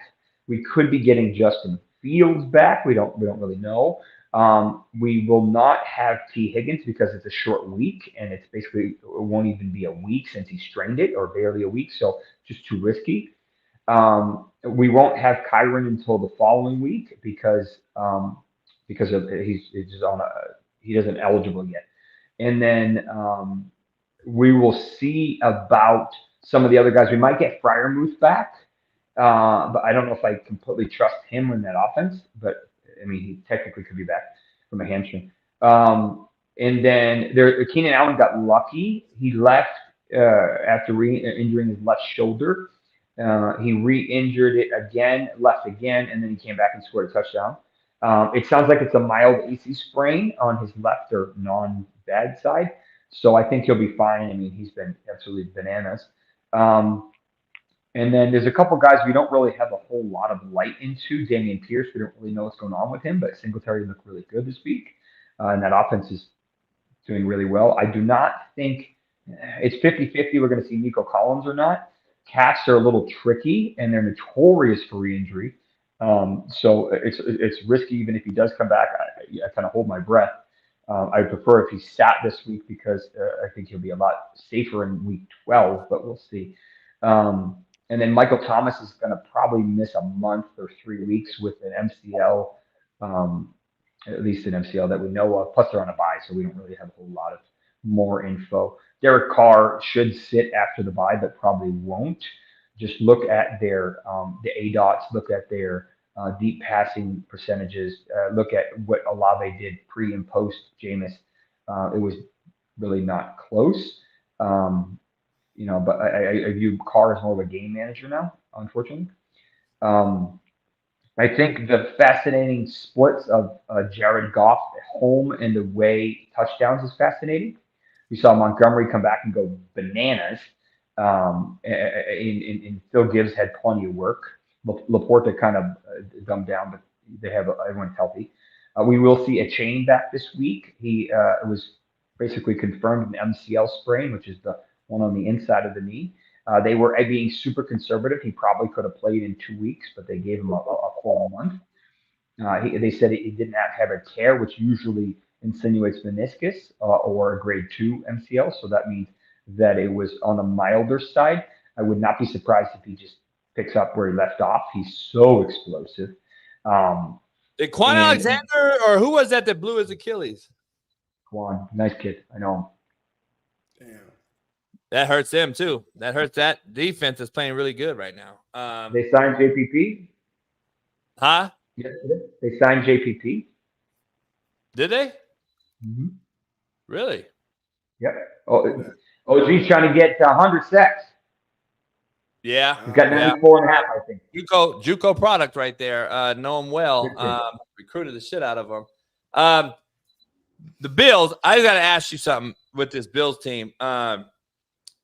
Is there an underlying issue with Josh Allen or no? 2 things. Well, 3, I guess. 1, I think he tries to play hero ball. I think they're missing Dawson Knox more than they realize. And we don't know when he's coming back because of that wrist surgery. Depends on. Kincaid's been serviceable, but I agree. He's not Knox. I mean, Kincaid, he ended up basically, he was supposed to, his prop bet was over 5 catches. and that really shouldn't have been much of a question. I don't know why he wasn't over. He hit 5, but he should have been 8 or 10, especially with Surtain on Diggs, which is why he didn't do a whole lot, which is to be expected. But you got to remember that Allen has that AC in his shoulder, and he re-injured it, and he might have tweaked it again last night. I don't think he'll be 100% in that shoulder till week 14 after their bye. That's why I asked you. He threw that opposite hash out route that was picked, and it. First of all, the decision was horrible. Number two, the ball just does not seem like Josh Allen's out route cut throws. Like the ball had died out on him when it hit the opposite hash, which you don't usually see with him. Yeah, no, I mean, early in the game, he was throwing lasers, but I mean, Gabriel Davis kind of popped out. That wasn't on Allen. That was a perfect throw, right? I mean, that's just unfortunate. But there was a couple other ones. That handoff to Cook, like, come on, bro. Especially when the timing of when it was.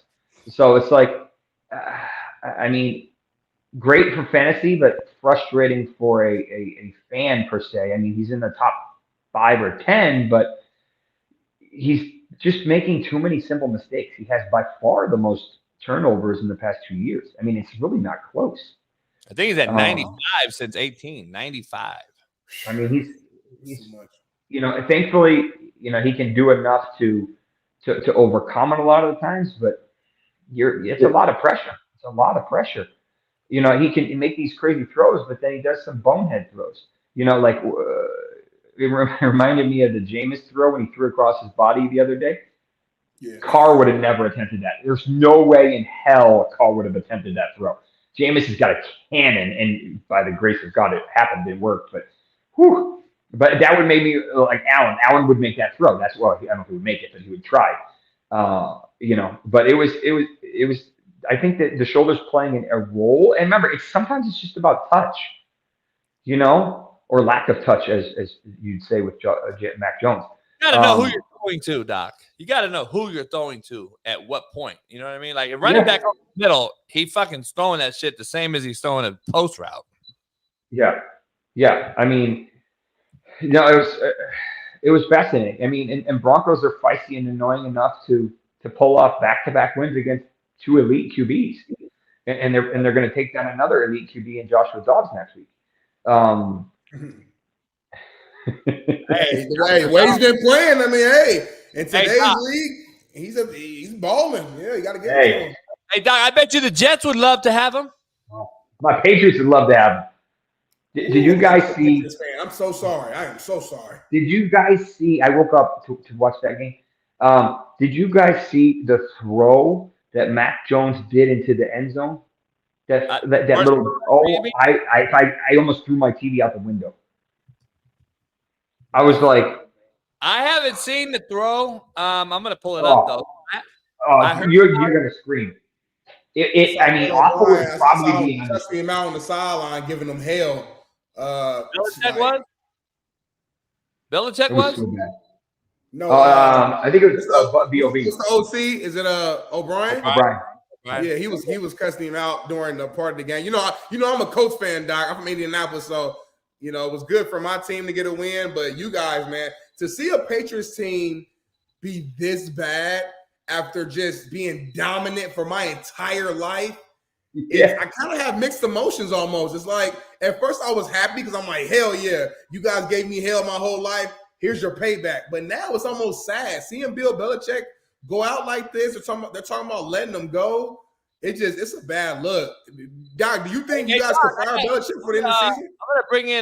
I'm gonna bring in my my Miami legendary guy. I know you're down in that area, and Steve Kim's a Miami Hurricane legend. And Doc, can you please talk to us about Van Dyke, the quarterback there at Miami? Does he have an ailing issue? Does he have an injury that you know about? I haven't been following him. I was actually watching the game in Coconut Grove on Saturday. They feisty, but they didn't end up. As far as I know, they didn't end up pulling off. But I don't know. I haven't been following his injury history, to be honest with you.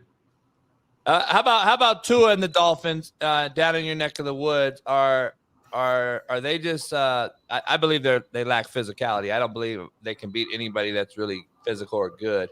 But is that team A-Shane back? Are they good with that? Is he back and going healthy, or he's ready to rock and roll. I'm curious to see.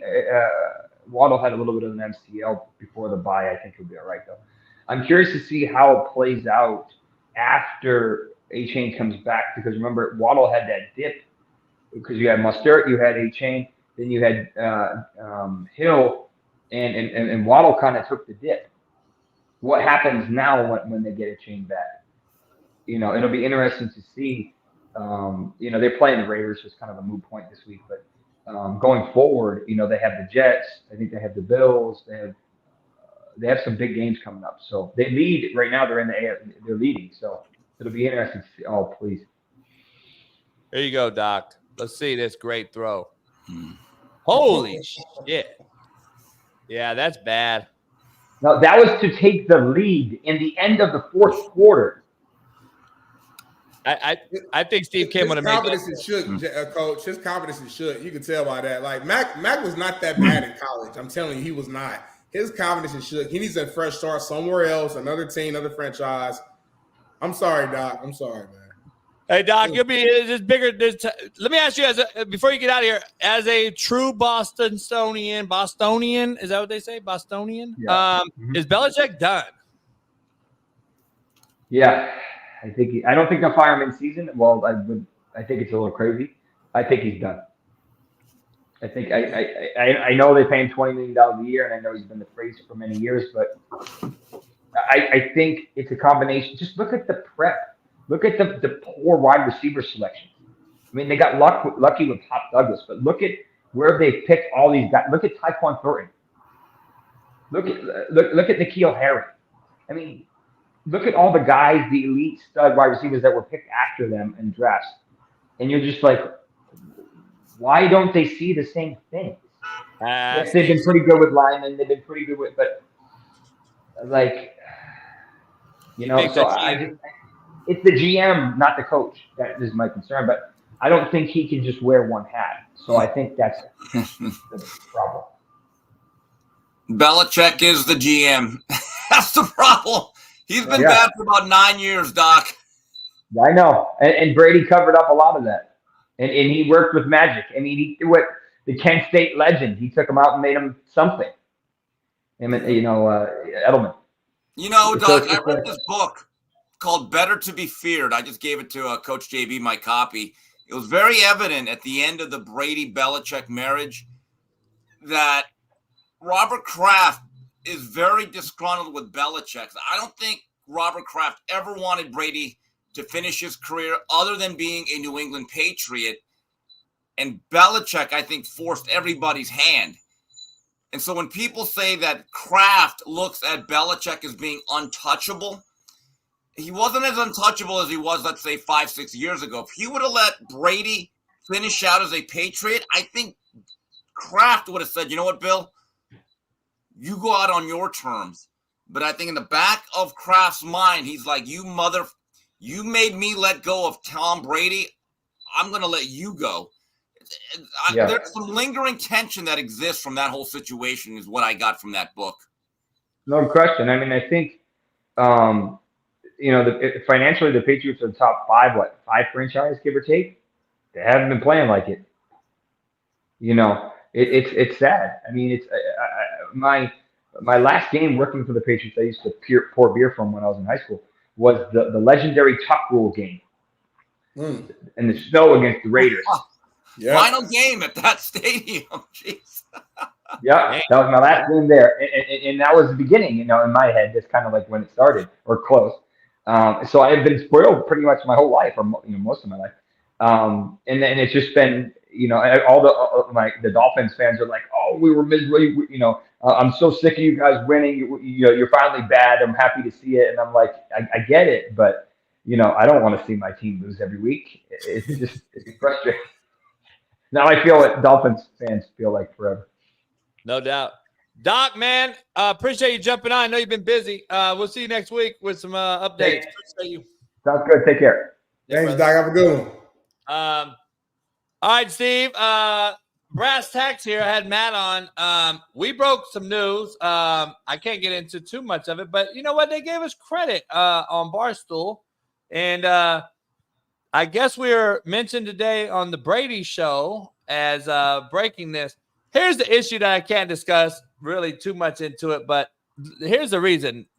The coach is a friend of mine, and, there were no arrests. We came out and retracted our first statement, and there were skill guys, not linemen, number one. Number two, I know who's personally involved with it, and it's unfortunate. I'm going to put it that way. But if finally somebody gave us some credit, Smitty, and hopefully we get paid. We can pay Steve, and Steve can come on and give us some breakdowns on some other stuff. But the Bills are horrible, and I just wanted to throw that out there.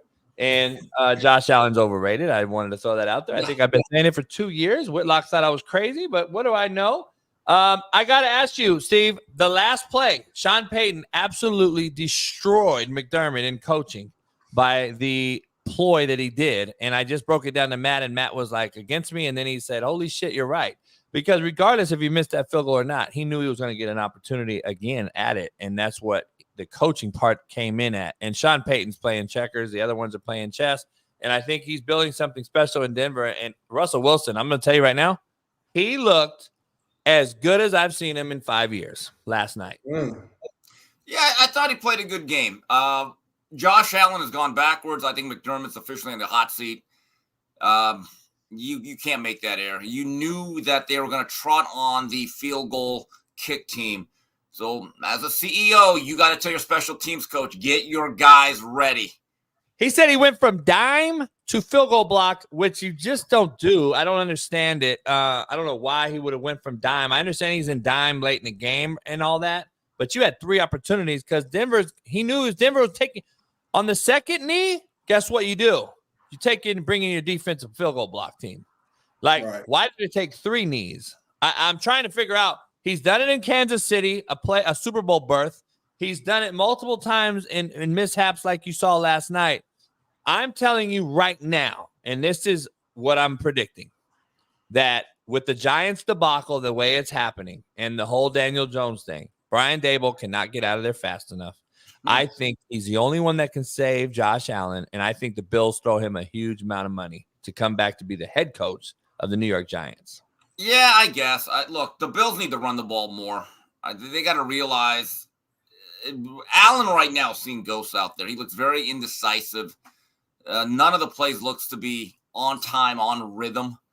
It's hard to watch, to be honest with you. And I felt as though that their window closed to be a Super Bowl team. They had about a 2-3 year run where you're like, okay, they got a really good roster. They don't seem to be that team anymore. Most of that game, Denver was the better team. As that field goal was re-kicked, I said to myself, you know what? Justice was served. I thought the better team that night was Denver. It would have been a travesty if they would have lost that game. Me too. That would have been a season-ending loss. I put it that way. They would have lost because they would have been deflated. And Sean Payton's building something there, I think. And Russell Wilson, I think, is like people don't know quarterback play like they think they do on Twitter.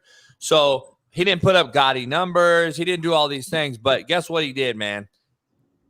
He extended plays, got down an ample amount of time to get back up and save time on the clock. Like, people don't look at the little things that he did. Instead of trying to keep running and extend, he slid right away without a guy even near him to get back up, saving clock. People don't really look at the things he did last night. He threw the ball away, I thought, better than normal. He hit the hot rate for the touchdown. He made that hell of a throw after he made a play in the backfield. He made a hell of a throw to Sutton for that touchdown. That made me a little money on the way because I had Sutton as a captain. But anyway, so I thought that was I thought he played great. I just think he's improving. Sean Payton's showing that he's a quarterback guy. But I want to transition some college football with you with all these firings and everything that's going on. I want to start with Arizona. And I know you're high on what's going on there, but I don't know if you saw this, which scares me because of the move to the new conference, the realignment, the lack of Pac-12 football that's going to be here. Arizona is on a high, and they're in debt now, $240 million. School-wide shortages are coming after significant miscalculations. I don't understand how you can miscalculate athletic funding, and something's going on there. I don't know what's going on, but that's something right there that ends up having a coach like this guy leave. He's going to leave now. He's going to end up saying, you know what? You guys are so incompetent, and I'm building this thing, and I'm giving you all this, and we're changing this program 7-3, and now guess what? Screw you. You can't take the time to do your calculations correctly financially. I'm out, and I'm going to leave, and I'm going to take whatever job comes open because he's probably going to be a hot name. Would you not? From Texas A&M, that's the guy I call. Jed Fish, huh? We have one of them. Mike Elko would be a guy at Duke. He has a history there in College Station. Lance Leipold, I would kick the tire, see what his interest is, even though I think Leipold's better off building Kansas, being the most important man they've ever had. But Jed Fish, that's a guy that everyone, if you're looking for an upwardly mobile coach, and if Arizona's going through issues, that's a guy that I would dial up immediately. I know there's all this talk of Dion going to A&M. I don't understand that. If you want to compare who I would have running my program over the long term, I would take Jed Fish. Let me ask you this, though, and you know the landscape as well as anybody. Mario Cristobal was a sexy hire at Miami. Let's just be honest. Is Elko, Lance, Leipold, Fish a sexy enough hire for a place like A&M that's got unlimited amounts of money? Well, the Mario thing's different. He's an alumnus there. He won national titles, so it's a little bit different. Elko is very popular. I mean, I saw Duke kind of get screwed out of that game against Carolina. Elko's doing a hell of a job. They do not have a lot of athletes. Their best player has been banged up for most of the year, and they're hanging in most games. He'd have some real athletes to work over there who would stay. I mean, I have a feeling the A&M, that transfer portal is going to look like Escape from Saigon in a couple of weeks. But, you know, you're right. Do you want the sexy hire or the good hire? Now, I don't know if Jed Fish would be considered a sexy hire. I know one thing. You give him those athletes like an Evan Stewart, Reuben Owens, their young running back, Amari Daniels. They have some real talent. Moss, Corey Wigman, or Connor Wigman, when he comes back as a dual threat, multi-purpose quarterback, he'd have a lot of parts to work with if those guys stayed.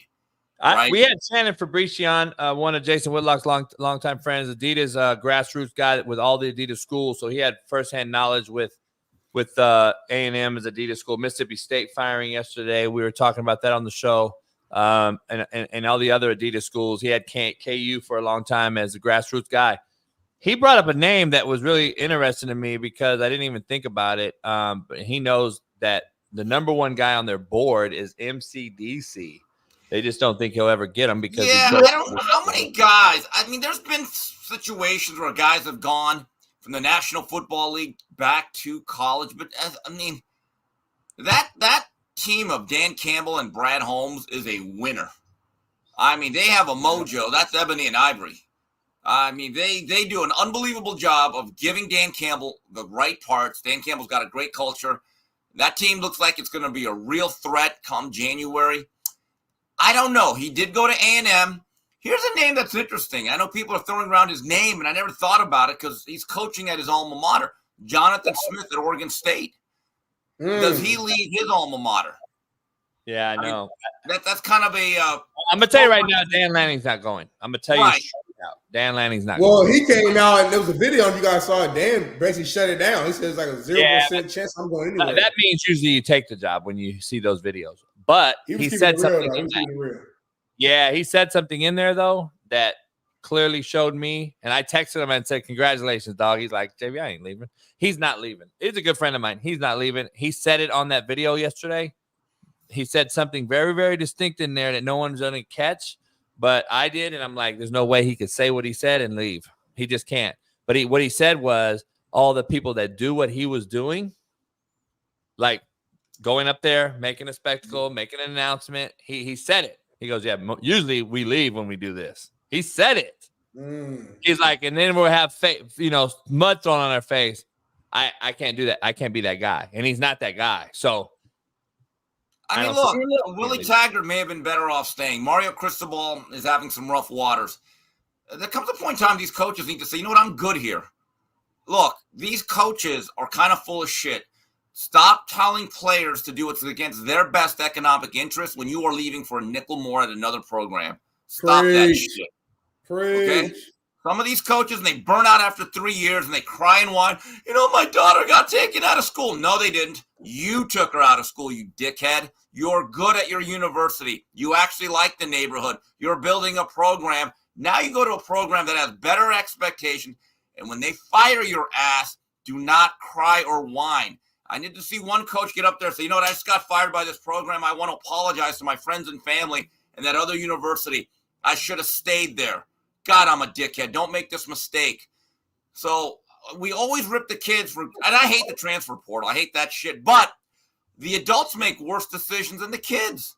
You are better off sometimes making $4 million at a program that you can win at than getting fired in 3 years where you're making $2 more.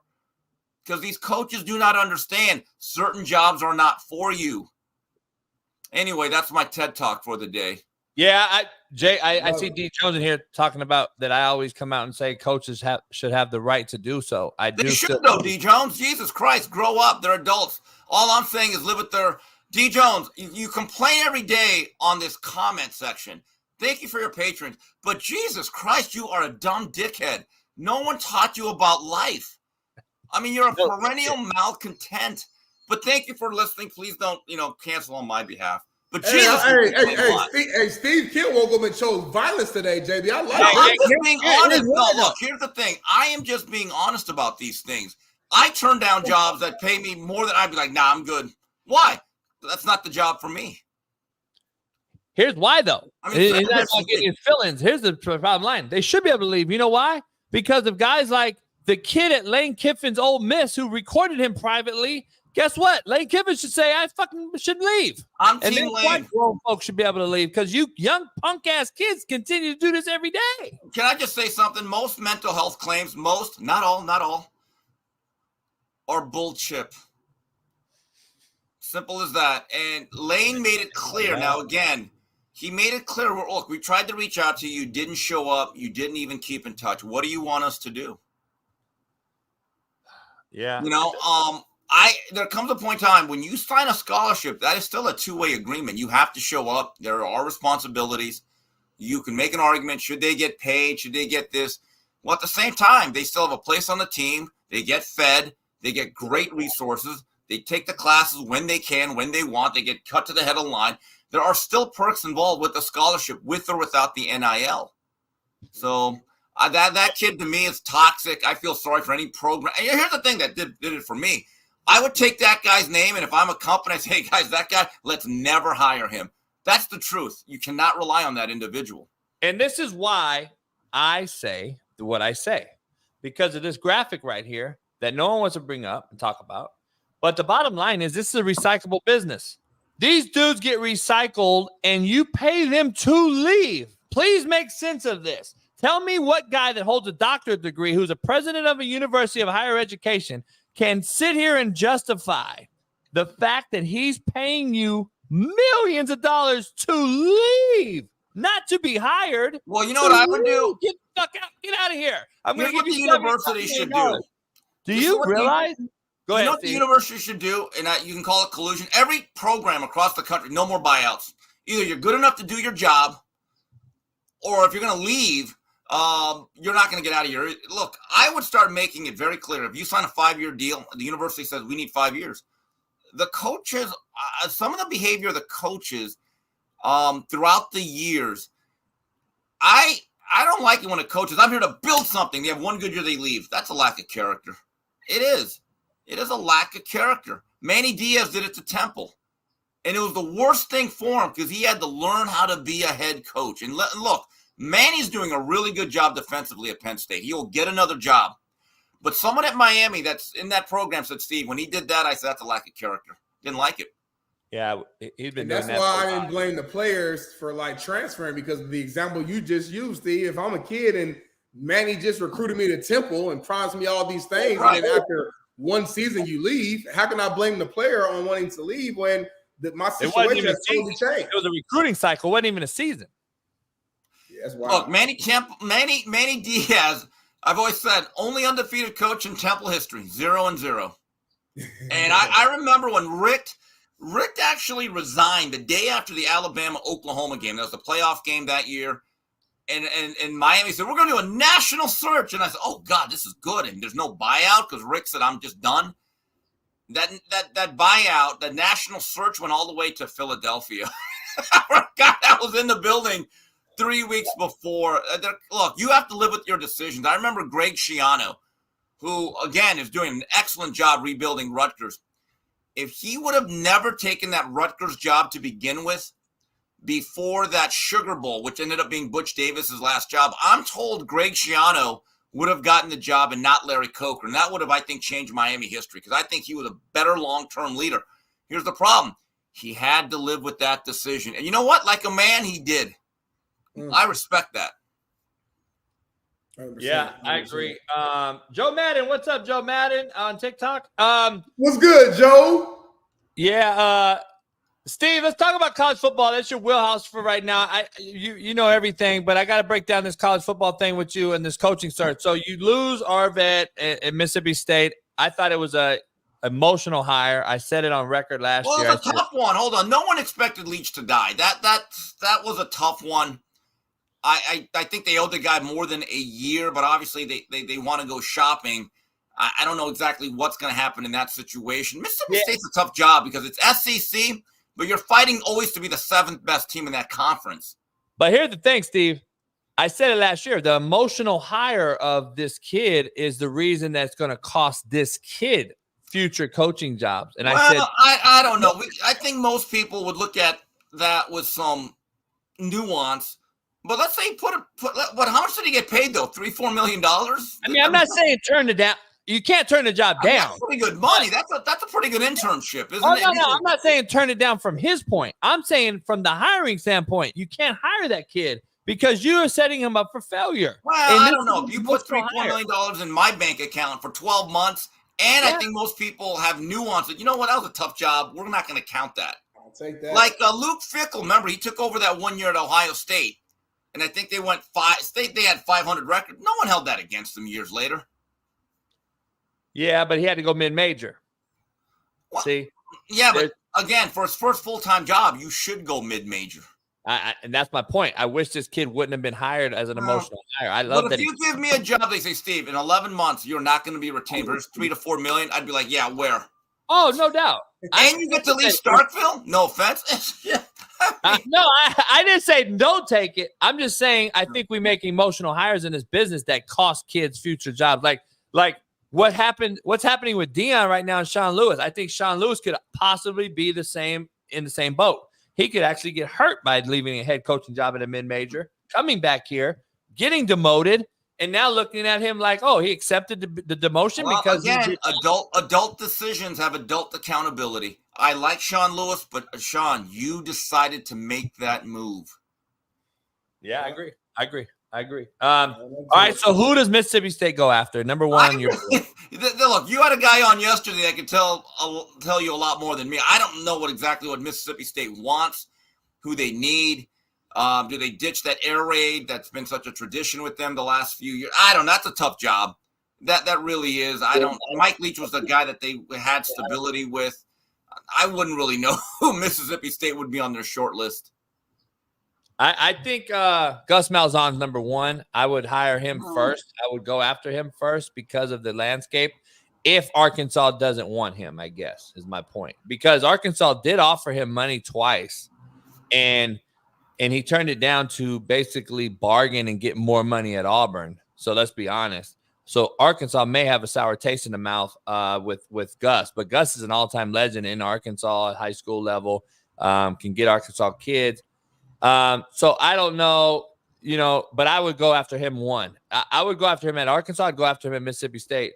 The Michigan State thing's interesting. Obviously, I said Urban's going there. I still think it's possible because they would have hired somebody by now. But I think now with A&M opening up, I think Urban and his agents knew this was opening up. I think this is a bidding war escapade that's about to happen between A&M and Michigan State for Urban Meyer's services. I think that's true, and I think it could happen. If I'm A&M, if I can get into some urban decay, urban legend, I do that. That's the guy. Damn the reputation, whatever comes along with it, with the money they're paying. In the immortal words of one Herman Edwards, you play to win the game. Yes, hello? Sir. You play to win the game. That's why you keep score. Urban would do very well with those resources. Let's just put it that way. I agree. And I think he wants to give everybody a shit sandwich too. That's what I think. But I think Michigan State's still in the wheelhouse. It just depends on where they're going and what they want to do. I don't know. Well, all right, let me ask you this, though. If Michigan State doesn't go that route, who goes to Michigan State, and when do they start poaching Pac-12 West Coast coaches? Well, I mean, look, Jonathan Smith may be a guy. Again, I don't know if he wants to leave his alma mater, but they play. Look, that's a cold weather venue. They're outdoors. They play on grass. The style of play that Smith does, which is kind of old school, behind center, downhill running, may fit with the type of athletes that they can. And they don't have a home, right? They don't. And that's the problem. That is the variable here. That if Oregon State was ensconced in a conference or a league and they knew their future, Jonathan Smith would say, I can continue to do this. It's very, very unclear where Oregon State is going to land. And I feel as though that's unfortunate because they are a legitimate top 20 program this year. They're a really good team. So, yeah. Ash, Steve Kim's not here. Shut up. Yeah.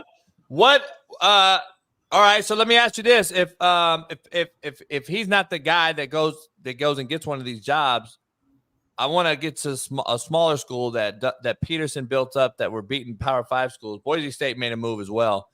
Are they just done? Are they the San Diego State? Because San Diego State made a move as well. Brady Hoke resigned. Obviously, he was forced out. Where do these schools go? Because are they just done getting? Are they just going to continue to be poached by the Oregons? Yeah, that's unfortunate. But look, Boise State had a good decade. They really did. Probably a little bit longer than that.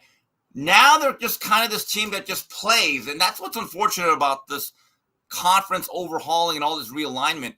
That the football is important, but unless you're in one of those P5 or super conferences, it almost feels as though you're just playing to play. And that's unfortunate. I don't like that. I personally never understood why television, well, I do, but I don't like it. But television dominates everything, and Boise is not a major television market. They are a piece of programming that fits in on Friday nights on ESPN for about 3.5 hours.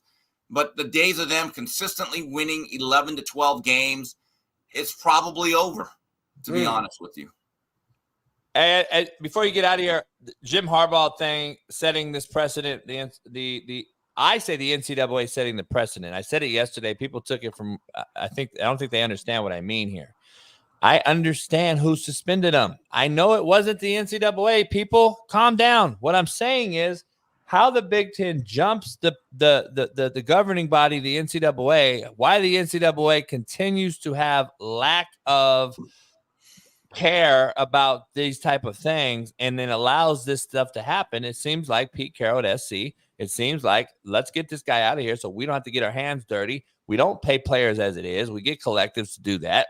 We never do any dirty work, but we'll suspend you twice, multiple games in the same season without firing you, which is crazy to me, and let the conference handle it. I don't know how it holds up. I think he wins in court Friday. I truly do. I think he'll be back playing. But it seems ironic to me why the timing is so weird before Ohio State game comes up. Yeah, look, if Michigan actually has enough gumption or balls to say, okay, Big Ten, I'd love that. What's that old song, Stand By Your Harbaugh? Oh, God, that'd be great for the SEC.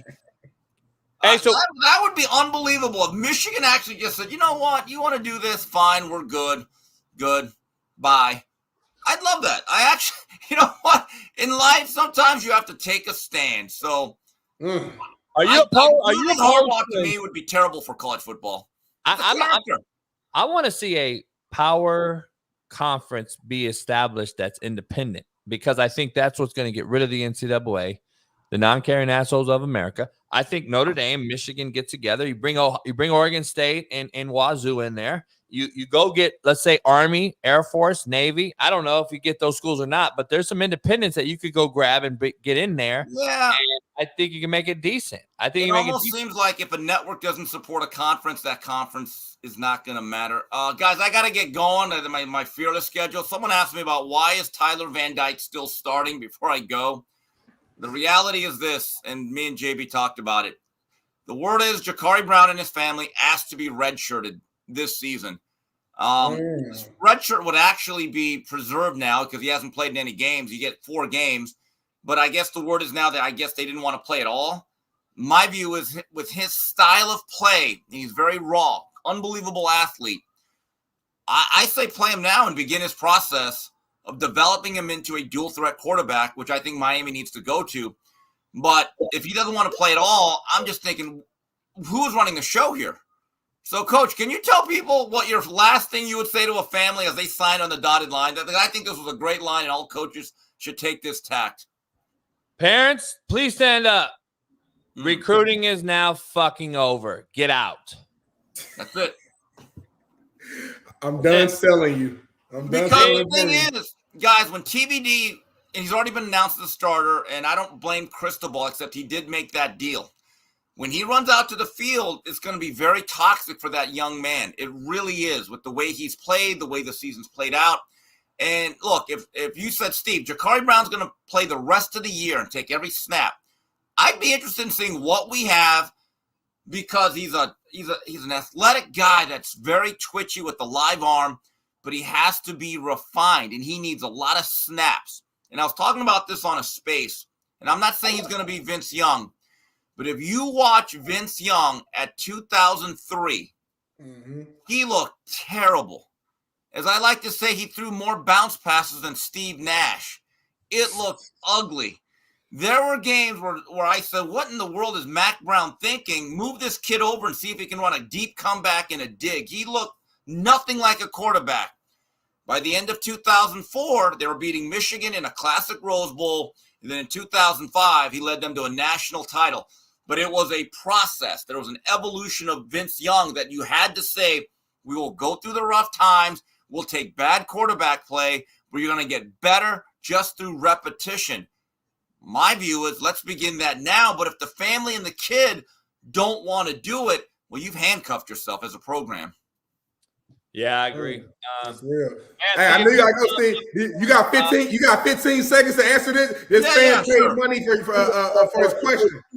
No. What is that question? Read it to me.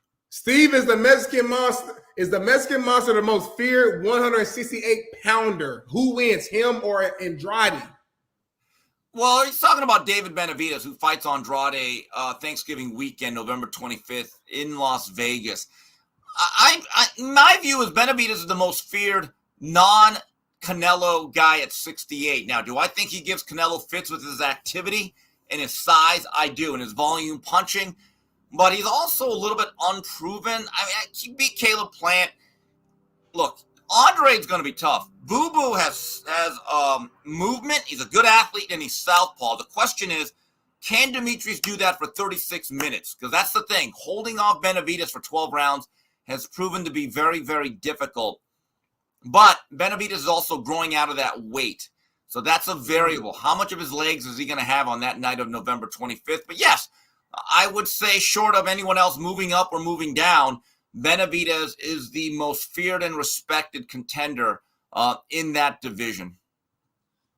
So anyway, guys, I'll be taking off to Vegas on Whitlock. Shannon said, what's up? Shannon was on the show yesterday and said Whitlock was one of the best high school D linemen he ever saw. Offensive lineman. I called him Orlando Pace of the MAC.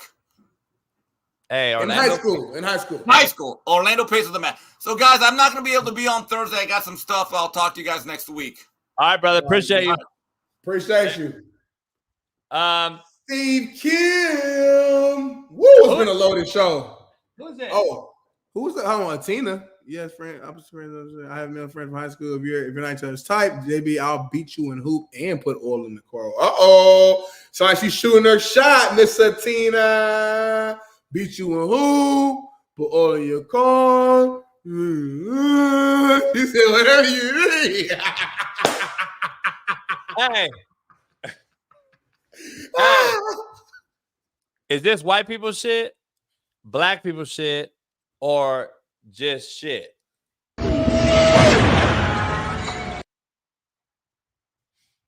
Oh, wow. Oh. That's how fast it was. Oh. That just flew weird. That's like a movie scene, how the timing worked like that. That's crazy. That's wild right there. Golly. Hey, I got to take a piss. My neck hurts so bad. Get some coffee. We got Mo Hassan coming on the show at 8:30, but we got when we get back, we'll have a good 20 minutes before Mo comes on to break down his SC time. We're going to ask him about Lincoln Riley. Go get a little Mo breakdown. We're going to get some stuff. We're going to change the oil. You know what I'm saying? We got some shit. We got a commercial for you. We're going to break that down. TikTok, I'll be back. I appreciate you guys being on the show this whole time. We got 10,000 likes on TikTok.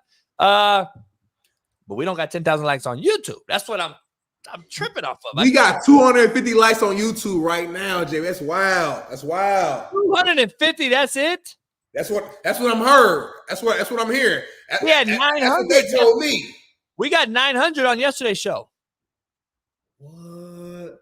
We got 900 likes yesterday. Much love to everybody. 900 likes. Can we get 842 likes right now? Like right now? I don't understand why we don't have 842 likes right now.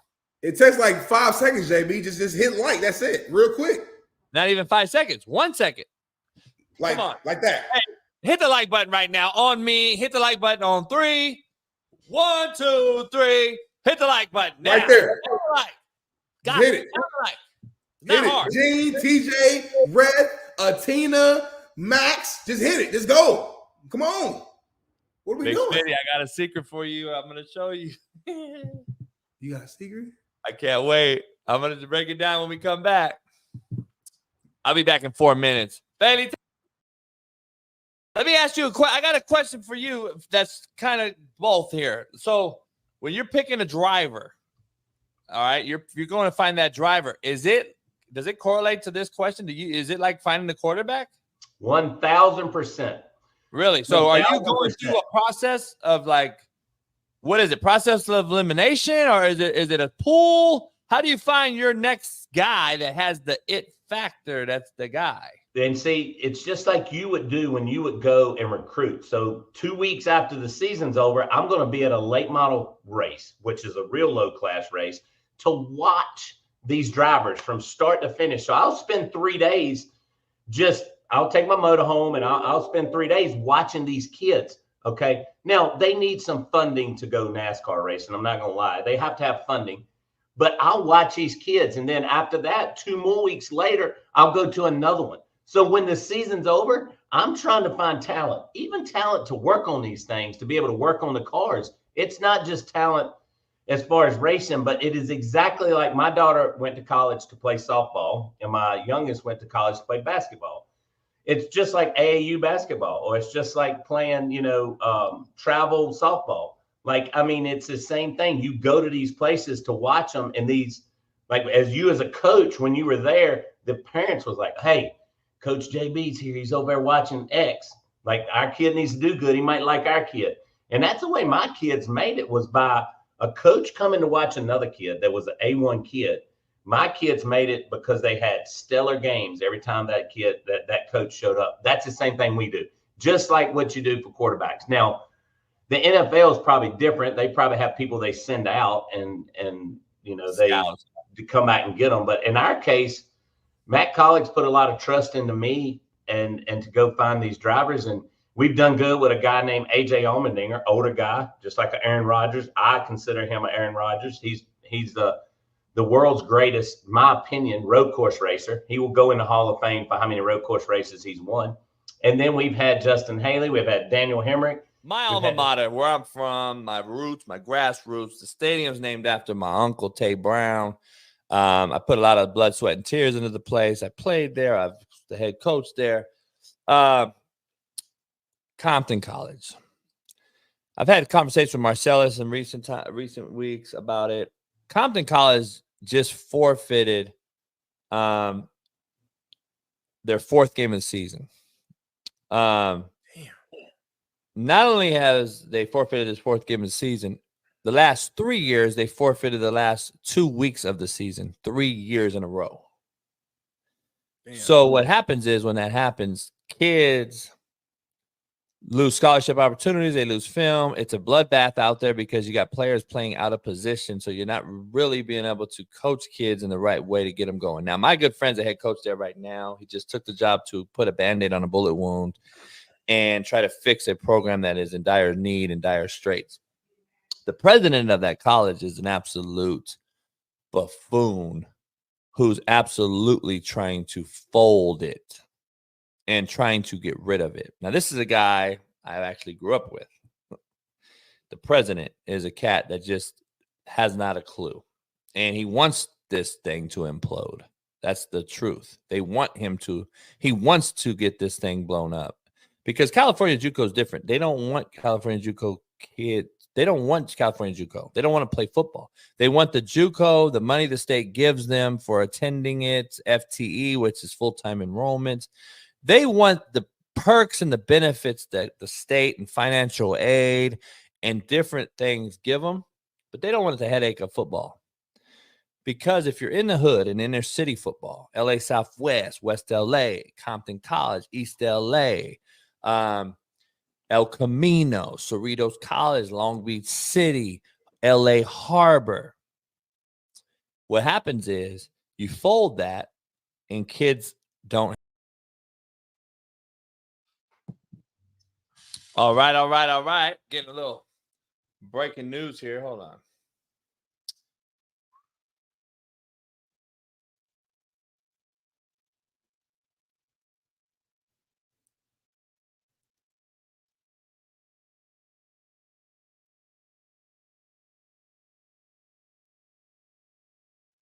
Damn. Interesting take on a few things. Anyway, we're back. We're live. In about 15 minutes, we got Mo Hassan, former USC quarterback, got a shot in the league, JUCO product, does his own show, podcast now. We're going to break that down. We got a lot to break down, though. Smitty's back from the echo chamber. That Lincoln University thing that we broke yesterday. Remember that? Yep. We didn't break it. We were talking about it because I was telling you it's unbelievable the situation that we're in. The coach is basically a fraud from what I'm hearing, but I'm hearing there's some things that the kids were paying. Listen to this shit. The kids were paying a coach through a app, some sort of app that they created to keep the coach out of the harm's way as far as legalities, for rent for 3 months. So kids were paying coaches through an app for 3 months for rent and then got evicted. Then the kid got rent wasn't getting paid. It was going straight to him. So then the kids got evicted. So the kids then go up to the human resources office, financial aid, like a college. Motherfucker said they don't even know who you are. They don't even have our name in the system. Damn. This is the shit. I don't feel bad for you, though, dog. I don't. I'm sorry that you're going through it, but I don't feel bad for you, dog. Bishop Sycamore, if they can convince you to go there, your parents, yourself, your surrounding circle is the most ill-advised, lack of research, ignorant human beings on the planet Earth. And I don't feel sorry for you. There's no way I'm going to a university that is not just on the up and up on every single thing. If they don't accept your financial aid from the gate, if you don't understand that .coms versus .orgs are a real thing when you come into government and money and situations like that, then, by the way, fastfood.com is not the real website, people. It's fastfood.ed.gov. If you don't know that, you ain't been in college long enough.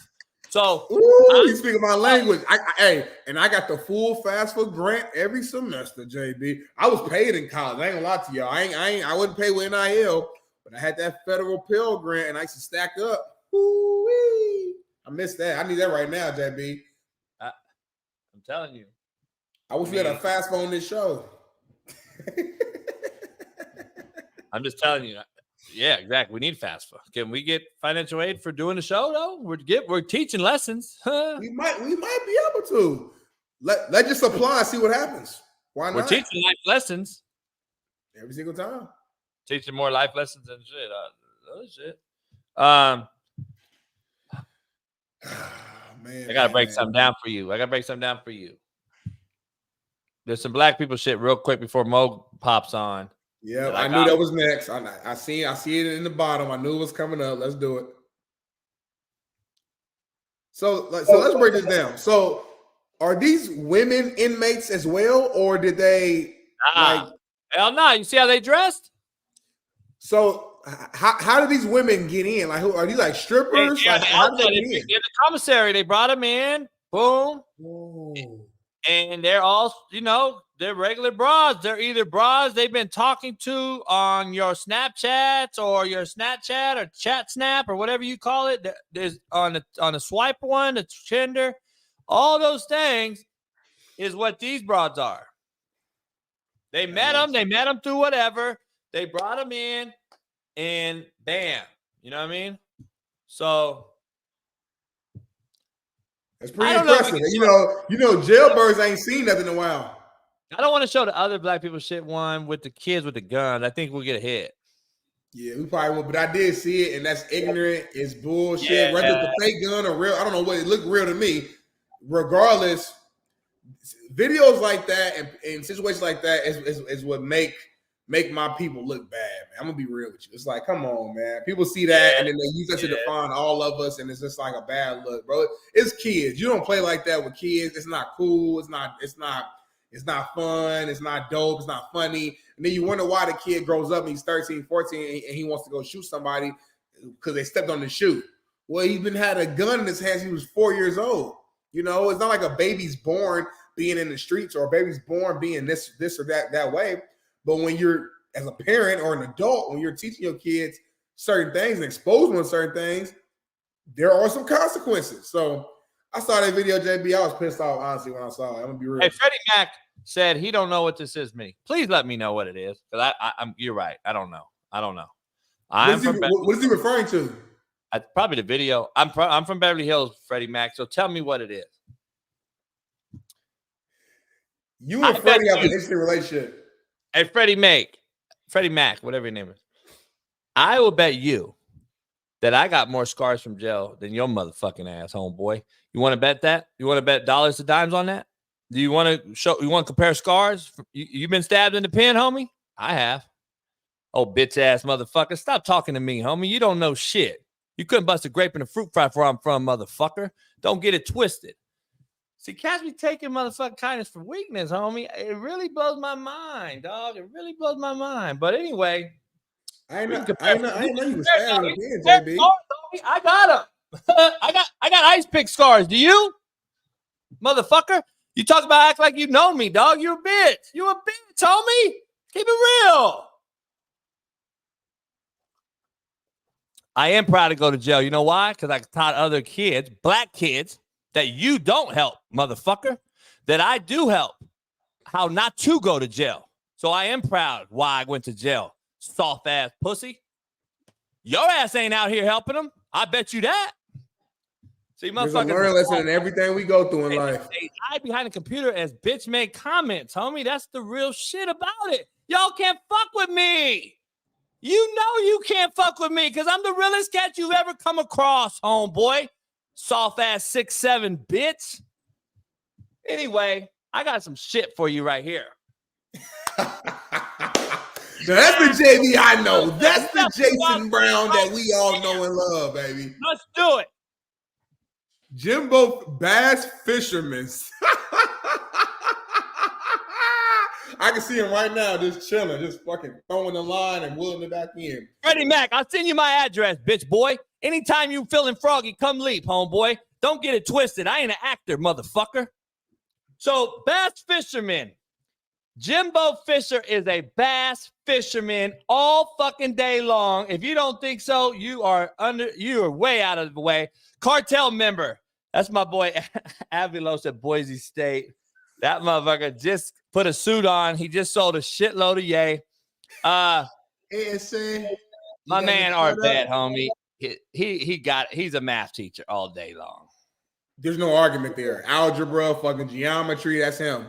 Okay, bodybuilder trainer is Brady Hoke, leaving San Diego State. He was big back in the day. He used to be big, swole.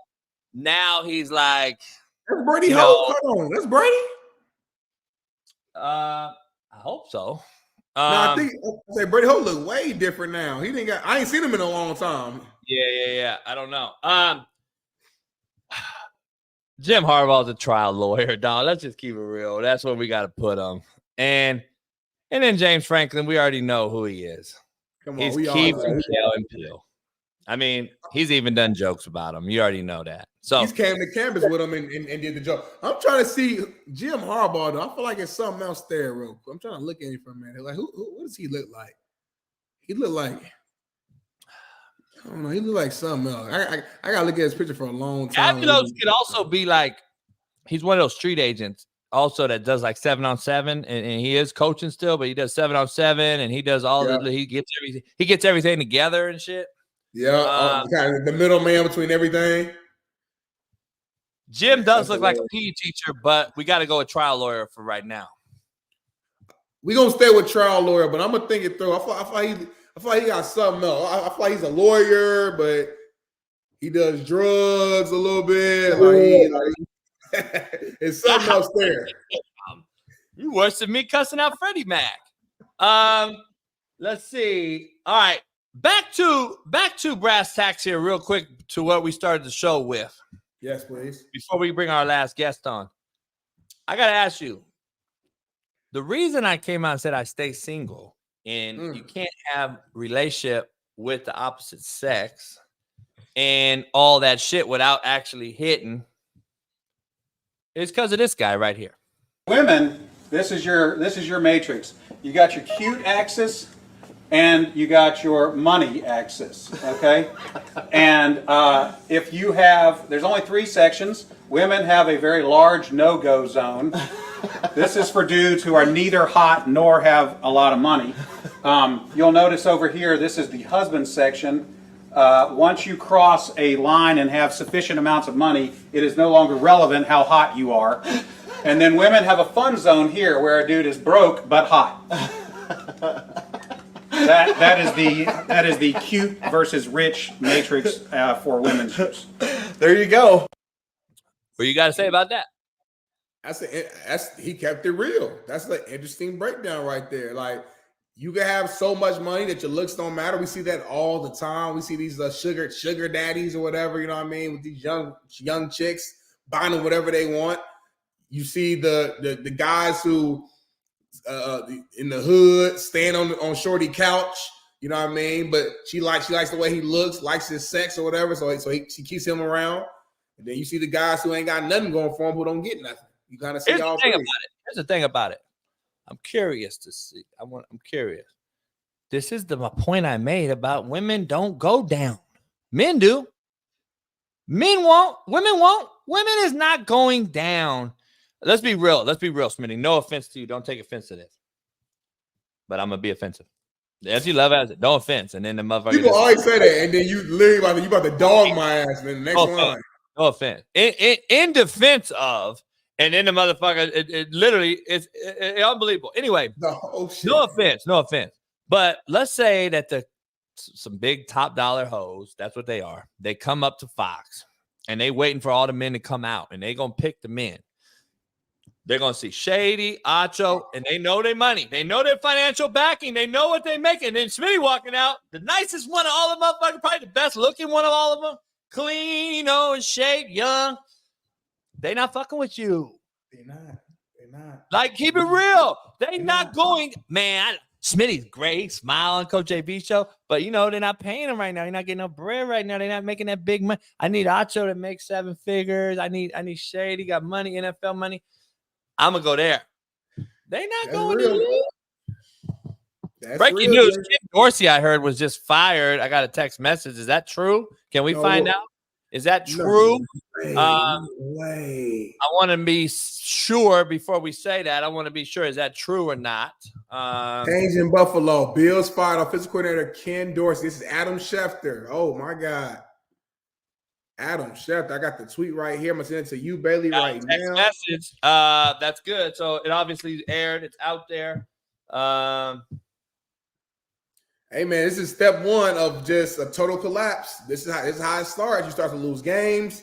Everyone starts to point the finger. It's your fault. It's your fault. It's your fault. When in reality, it all comes down to the head man in charge, Sean McDermott. And this is the first step. We're gonna do Ken Dorsey. Then they're gonna probably make another change. Bring the D coordinator from the field to the booth, or from the booth to the field. They're gonna try to do something, and then they're gonna keep losing.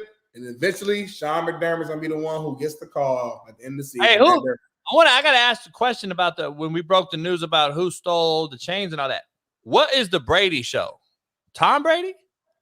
Right, that's what I'm saying. I don't know what. Let me see. I have never heard of it before. I know Jerry Porch put it in their chat that said they mentioned us today on their show, but I don't know what Brady's show is. What is the Brady show? I think it's coming closer and closer to my prediction, Smitty. I think Brian Daboll's the next head coach for the Buffalo Bills. Like, who do you take right now? You take Daniel Jones or you take Josh Allen? I mean, let's be honest.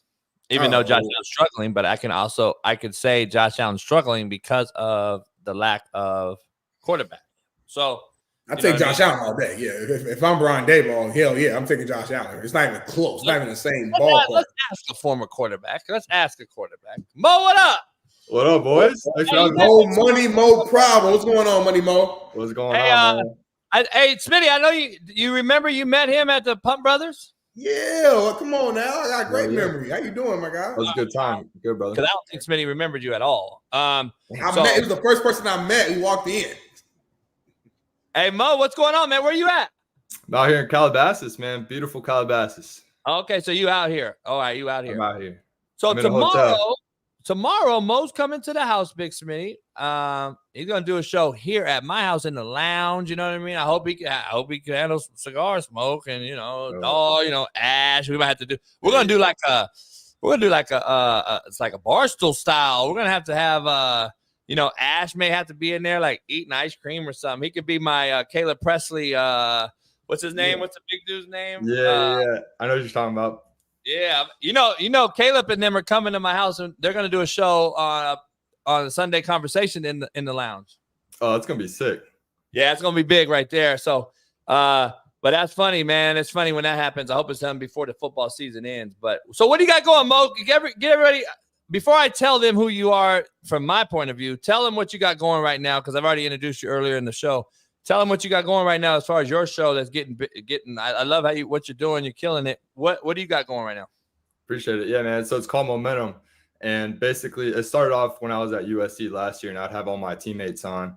And I noticed there wasn't really a college football show like where the actual student athletes were hosting it and just kicking it, kind of like a behind the scenes of what the locker room's like. Because, I mean, we've all done those like post-game press conferences, and you're just kind of giving cliche after cliche. Like there's no real insight onto like your personality and who you are as a person. So, and I've always been a big fan of podcasts and just hanging out with the guys, obviously. So I just thought it was a good opportunity to just hop on it. And we've had a really good time since then. So, obviously I graduated from SC and we kept it going. We've been, that's why I'm out here in LA. We've been shooting content and, you were kind of doing it in a mobile deal, like kind of like Busting the Boys, weren't you? Yeah. At first we were in a food truck. Okay. Yeah. Oh, that's fire. So that was so that food truck is called Second Spoon. It's my nonprofit, and so we deliver a lot of food to the homeless on Skid Row. We've got a bunch of trucks around. That's another reason actually why I'm out here in LA. So we partnered with Samsung and a few of like their creators, and then we're doing like a real big give back around the holidays. So yeah, we usually shoot out of a studio now though, but it was fun at the time in that little food truck. Oh, that's good. That's good shit. Yeah. Congratulations on that, bro. Oh, appreciate it. Hell yeah. Hey, so Smitty, I don't know if you know. So Mo was getting recruited out of high school. I was recruiting him, and I had a bunch of quarterbacks. He wanted to play right away, and I was like, "Hey man, I like your film. Come on in." He ended up going to Coffeyville, our rival. So we ended up playing him. We had to play against them. And And so it was very Mo has a hell of a story. Then he goes to SC. He goes to Vandy first, right? Yeah. Goes to Vanderbilt, then SC, and then he gets a shot with the Titans, and he gets a shot in the league, and now he's doing this stuff, and he's came a long way. So shout out to Mo and what you've been accomplished in a short time. Seems like yesterday I was recruiting you. Hey, JB, Mo knows my guy Riley Neal. Oh yeah, Riley. Yeah, exactly. That's my guy. What were you saying, Mo? I was saying, JB, we would have beaten you guys if I would have been healthy. We lost by 4. We were on our 3rd string quarterback. Yeah, I know. You wouldn't have beat us. But yeah, good try. Nah, you guys had a really good team though, for real. Like you guys. The whole league was super talented. Obviously, it was no easy games week in, week out. All those guys that win D1. I mean, shit, it was tough every week, man. That conference is just a different deal. I don't know if you've seen JUCO games in Cali. It's just a different ball game because there's no housing, there's no scholarships, there's no food. It's just a different deal. It's Division I of JUCO out there, where out here it's kind of a fight, free for all. Unfortunately, the kids get the short end of the stick out here. Let me ask you, Mo. SC, you guys you were there. Lincoln takes over. The thing right now is a bunch of coaching buddies of mine in California are kind of upset that they're not granted access to the facility during practice. That was a Pete Carroll staple. He let coaches in California in, let players come see it. Do you see any of that, or is that BS? Was he inviting to all those kids and the local kids? Because he's not a California guy, and there's an argument out there that it takes a California LA guy to win at SC. And obviously last year he was hyped. We saw the success that came. And now they're struggling a little bit. He's had to make moves on defense. He's had to do, grown man decisions and making decisions. Obviously, Dennis Simmons, one of my best friends in the coaching profession, great friend of mine, the receiver coach there. Do you see that at all, or was he inviting and it's just a bunch of hoopla? No, I mean, I disagree on the premise that you have to be a California guy to have success in LA. Like, look at all the past SC coaches that have won championships. How many of them have been from California? I don't think all that many. Like, I don't think Pete was from Southern California. I could be wrong, but yeah, he's LA. He's Cali. He's in LA. Ah, damn. All right. By the way, everyone that's won's from Cali. So what are you talking about? All right, we'll fact check that. We'll fact check. Todd Robinson, everybody that's had success there. The ones that have failed actually have been from out of here. Here's my point to you before you make your point. The problem is LA is such a finite niche. Like, it's a different ball game in the inner city. You have to be able to have somebody either take you into those inner cities, or you have to be from that inner city or have some type of swag. Lincoln, I'm sure, has swag, but his predecessor, which is a great coach, you know what I mean? But he was a Midwest guy and he just couldn't get over the hump. Yeah. And I don't know if you can be a guy that doesn't understand the inner city movement of which high schools to go after, who to allow on campus, who not to. It's a different move out here. I don't know. I mean, it's a good argument. We could debate it, but I just think you have to have some sort of LA tie. Let me just say that. Or at least just having you're good friends with Dante Williams, right? And yeah, he's an LA guy. So does the head coach necessarily have to have him, or can his assistants do it, and then that can help out? Good point. Like, Ogeron obviously was an assistant under Carroll, but he was the go-getter. He was a big-time recruiter for that staff when they were really, really good. He was obviously not from here. He's from the other LA, Louisiana. So, like, it's a good point. Pete always had inner city LA cats as grinders and recruiters on that team. My boy Meats, who was Demetrius Martin, Jason Martin was my DC, who had later been the head coach at Indy after I left. They were at USC and at UCLA. Again, LA coaches that hire those guys know those guys are the ones with their ear on the ground. And even, guess what? Guess who Oregon and them hire? LA guys, because that's their recruiting base. They try to get guys from SC and UCLA to go to Oregon and Washington. So they hire the inner city coach from LA to go up there. Dante obviously went to Oregon, remember? So that's what happens in this business. And I think you have to have an LA guy in SC. But you were there, with this particular staff for the most part. And you're not from LA, obviously, but do you see that?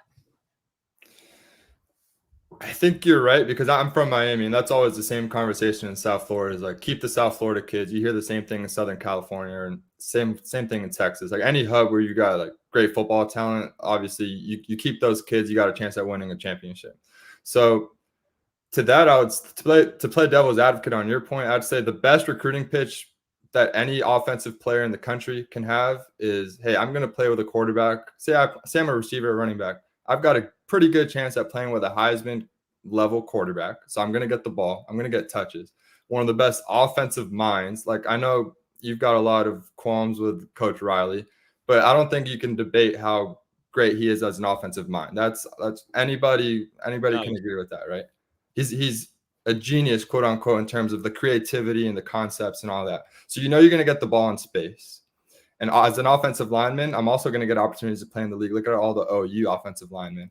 So, I mean, I can't really speak to defense. They're going to get a new defensive coordinator, and I hope they can fix it on that end. But, I mean, what's a better pitch than that? If I want to play on the next level, I mean, that's a tough sell, unless you're just going straight NIL money, and I'm going to make more somewhere else, which is also a good argument. But if it's, hey, I'm going to get the ball and I'm going to get an opportunity to play at the next level, I mean, that's a tough, that'd be the pitch I'm making. And I know that, and obviously that's what they're doing. So let me ask you this real quick though, because you're obviously, I mean, we're pretty much around the same age, but I think you might be a little younger than me. Do players nowadays, do they care more about A, NIL money, B, am I going to get the ball? Is that like, do they care more about that over actually winning games? Like, do kids these days actually care about the winning part of it? Like, from your perspective? It depends on the kid. I think you get to a certain point where, $10 million to go lose 9 games, and you're 17, right? Like, who's saying no to that? I mean, shoot, I probably wouldn't. So there's a balance. There's a sliding scale to it. I think it's all kind of goes into the conversation. Like, the financial aspect is huge because you can set yourself up for a long time. Like, that's a reality of it. Playing at the next level is obviously huge. I want to be in the right fit. As a quarterback, I can speak to that. I want to be around a good offensive lineman, great skill players, and a good system that I can fit in.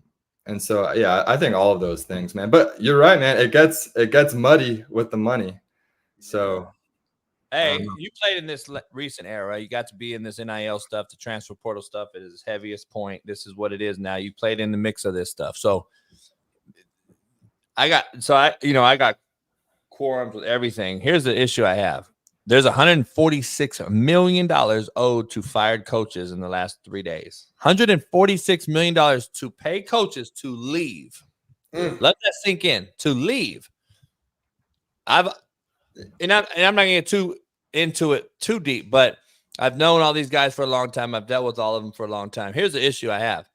Players that buy into genuine coaches who are there for the kid and actually want to see the kid succeed beyond the green grass and the football field. Those guys, to be honest, you don't see them getting fired too often. You don't see them getting fired like this in this recyclable business. The guys that are car salesmen that sold Mo a dream and then get you there, and then they walk right by you the first day of class, and you're like, damn, he didn't say this in the house when he was eating my mama's chicken. It totally is the truth. Those guys are treating the kids as a piece of meat in the meat market, and they also get fired and owed a bunch of money too. I think this is why they don't want me coaching, because I have the temperature of the kid and the landscape that's out there that I understand it a little better. You can say what you want about me, but at the end of the day, you could ask the kids about me and they'll tell you, they'll run through a wall for you. So that's the guy they keep out of this profession, because these are the guys that take over. And whether Prime does that or not, you can sense that this was a controversial hire. Nobody wanted to hire him at Florida State. People questioned certain things. Then finally someone took the shot at him. And he's become, the biggest name every single week. He's on our thumbnail today and multiple times. This is what it is. Do you see that happening with coaches? You've been to Vanderbilt, you've been to SC, you got a shot in the league. You see how these things work. It's a business now with NIL and the transfer portal. Do you see the car salesman versus the genuine guy that's trying to really help the kid? And is there a correlation there? Yeah, I mean, it's hard from a player's perspective to really cipher between the two. Like, does the staff really care for me, and do they see a future for me on the field and off the field, or is this just the business? And I mean, the issue is, like, you guys know it is a business. So then you are going to get those car salesmen, and that's the reality of it too. So, I mean, as a recruit, man, that's the number one thing you got to figure out, because I've talked to so many dudes in the portal who have issues with coaching staffs, and I've been sold all these dreams. I mean, at every level of it, JUCO, even high school these days is getting crazy. High school is the new college. Like, dudes getting sold all these crazy dreams. And I mean, there's politics in all levels of this. So, so before really you keep going, answer this question. Is it you see more of that, what we just discussed, and what you're hearing from people in the portal, or are you dissecting it now that you're going on and turning over a new leaf and becoming part of this media thing and going out here and doing your own thing?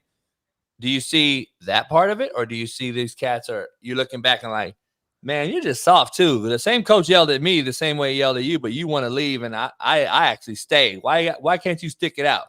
How much of that are you seeing? Man, it's hard, man. It's nuanced, because there are times when you're sold something and the coach does lie. So then how do you react to that? Because a lot of kids, like, you know, they take that as disrespect, which it is, and then you decide to transfer and prove yourself, and in some cases it works. Like, I don't know what Ohio State told Joe Burrow, and I don't know if he felt like he had a fair shot at it, but obviously he thought he was better than he was being given. He goes on to win a Heisman Trophy #1 pick and one of the best quarterbacks in the NFL. So there are success stories, but I also know a bunch of dudes who make that same transfer, and then they're not playing football anymore. And they were talented, and if they would have stayed, they probably could have worked their way up, or I know they would have, actually. And you also need to let room for, like, guys are going to get injured, and if you're the two, that's not the worst situation in the world. If you're an underclassman, if you're a sophomore behind an upperclassman, you're an injury away from going in, especially at a position like a receiver and offensive line, where guys are going down every day and there's rotation and stuff like that. So, I mean, it goes back and forth, man. It's hard without hindsight to really know what the best decision is in that case. But yeah, 100%. Now, JB always says, and we always have these debates on here, where he believes that coaches have earned the right to leave one school and go to another job to better themselves, but doesn't feel like the kids have necessarily earned the right to do the same. You know, just because the coach is older, they've kind of paid their dues, so to speak. Yeah. What's your opinion on that? I totally disagree, and a lot of it's based upon what you just said. Like, if a coach promised me, you know, hey, we're going to build this thing together, you know, they recruited me hard, I go to this school, and then after year one, they bounce, and a large reason why I came to this university was because of you. Why do I have to stay around? You know what I'm saying? Like, you broke your promise. So as a kid, I should be able to leave. That's my take, but JB disagrees with me, so. Yeah, I mean, for sure. I'm actually kind of curious. I want to know why JB thinks like an athlete shouldn't be able to transfer. So you think once you're locked into a school, you can't leave at all? No, I think you should have a one-time transfer, which I probably won't even agree to that. But I agree with the one-time transfer. 10 times transfers? Come on. What are we doing? What are we teaching? Here's the thing I have. Here's the issue I got. And Smitty did not elaborate what my thoughts are very well to you, because he has to get back to Fox and, you know, he has to do some stuff. So he's going to tell you some bullshit. So here's the thing. Smitty and I go back and forth on this all the time. No offense to you or anyone, but you're now paying bills. But how many bills did you pay? How many kids did you put through a scholarship? And how many mortgages did you pay at 17 to 21 years old? How many kids did you put through college? Those 45-year-old coaches who've been coaching 25 years did that forever. Not only have they done it for their own kids, they've done it for you as players. I know I have for a shitload of kids. For you to sit here and say, well, coach can't transfer. Guess what? You guys do it every day. You better your life every day. And if you don't think the Walmart manager gets offered a better managing job at Target for $50,000 more and he's not leaving, you're crazy. He is leaving. He's bettering his family because he's earned the right to do so, because he's been putting people through college and paying bills their whole life. The kid has not even learned how to drive a Lamborghini yet, and you've given him the keys. I don't know about you, Mo. Do you know how to change oil and brakes? I don't. Fucking shit. Smitty. So anyway, calm down. So anyway, you don't know how to change the oil and the brakes, but yet we're going to give you the keys to the Lamborghini and say, all right, go ahead. You can transfer 4 times. I'll give you 2 different NIL deals. And you think that's equivalent to a 40-year-old man who's been doing this for this long? Come on, man. You're now grown up, Mo. You know damn well it's not the same. And here's where I'll mic drop it at. And you can tell it to take over and give me your fight on it. The kid that comes in and illegally records, myself, I've had it happen, Lane Kiffin, and then their crutch is mental health. That's your get out of jail free pass nowadays. If you think I have to stick and deal with that shit as a grown man who's been doing it 45 years and not be able to leave, you're crazy as hell. I'll drop the mic on that. Come on, man. Come at me or whatever you guys say. Don't at me, whatever the fuck you call it. Look, if we're gonna treat it like a business, like we are with the NIL, like dudes making 5, 6, 7, up to $10 million a year, then let it be a business. Coaches can leave, free agency, players are leaving. This is no different than the NFL. The money's what's the difference? It's just age. And when has age in any other industry been a difference in rules? Even in other sports. It used to be, not now in your generation. It used to be. You used to have to get a degree. You used to have to do certain things. Now you could be a YouTube star at 16 and do makeup. So it has changed. You know what I mean? I think from a business standpoint, like if I'm running the NCAA and I'm like, my priority is maximizing profits, right? Like what's going to drive more viewership to a Saturday 4 p.m. SEC slot? It's the storylines. It's the drama. What does UFC do well? What does the NBA do so well? It's the behind the scenes. It's the James Harden. It's the Kyrie Irving. It's the, where's KD going? What did he say? Where's he going next year? Maybe he's not happy. That's what the NFL needs to do a little bit better on with the storylines. That's what sells. So as from a business standpoint, like I'm an economics major, so I'm always kind of like thinking on that end. That makes the most sense. I don't know if societally what you're talking about, kids being soft, maybe it's good, maybe it's not good. But from like a money standpoint, which, hey, this is about making money, I think that's what sells. Like, maybe Caleb Williams doesn't want to stay at USC. Defense isn't playing well. He wants to transfer. Oh, well, there's a rule he can't transfer. Oh, well, those are dollar signs. He wants to go to team XYZ. Like that free agency aspect, I think is very valuable. And it makes sense. Like, you know why your generation hasn't learned how to change the oil of the brakes? Because, to be honest, the young kids have made money now at a younger age than we used to. Yeah. So you know what you pay people for, right? So you don't have to fucking do it. Like, let's be honest. Exactly. So that is your generational mindset. I mean, it's okay to be different. I think disagreements create great conversation. That is the young generational mindset, though. I make money now. I don't need to learn how to do it. I'm gonna pay you to do it. Right. Well, that is why we are failing kids in the college portal and in college football, because those kids are in essence paying you to do my dirty work. And now I can transfer 4 times. I don't need to get my hands dirty. I don't need to toughen my skin and get yelled at by a coach and beat somebody out for the job. Let me keep preaching, homie. Let's go, Mo. Give me something back. Hey, if there's not going to be any revenue sharing, which I do think will be a thing within the next decade, I think that's the least you could do for student athletes, in my opinion. In terms of I'm all for being paid. I'm all for paying y'all. I'm all. Yeah. I've always been paid. One of my best friends is Ed O'Bannon, who started this whole thing. So trust me. And I can argue over all you guys that I got screwed more than anybody. Netflix made $4 billion off my name. I got 0. Damn. So please think about. I'm all for you in the NIL deal. I don't believe they did it right, though. I believe that the NIL has created a safe haven for soft kids, and I believe that what's happened is that we said we'll pay all you people this. You know better than I. The average NIL deal is $300. Let's just be honest. These cats y'all ain't making all this money. There's only a couple Caleb Williams out there. It's not real. Let's be honest. So if you don't think that there's money out there to be made, then you're ignorant. There is, and I agree. But at the same time, you have to understand that not everybody's going to be making that money. And there's always going to be the thought of greener pastures. Oh, the grass is greener out there. I'm going to go chase this because the right tackle at Vanderbilt ain't making the same money as the quarterback, and his jersey's not selling in the student store. So the way they've structured the NIL, to me, has failed the kid on a macro level, and they only thought micro level wise, because only so many kids are going to sell merch and get a T-Mobile deal and get this and get that, and Shedeur Sanders watches and prime glasses. Dog, the kids you need on your roster, the gut and grit and nuts and guts, don't make that money, and they're sitting there getting cussed out the same way as the guy making $4 million.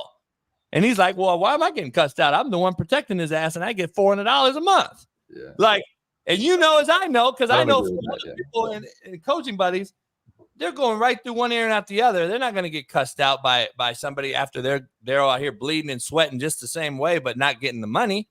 So to me, is what's creating the portal to transfer more than ever right now because of that reason, not really just dollars and cents, even though at the end of the day, it has to make dollars to make sense.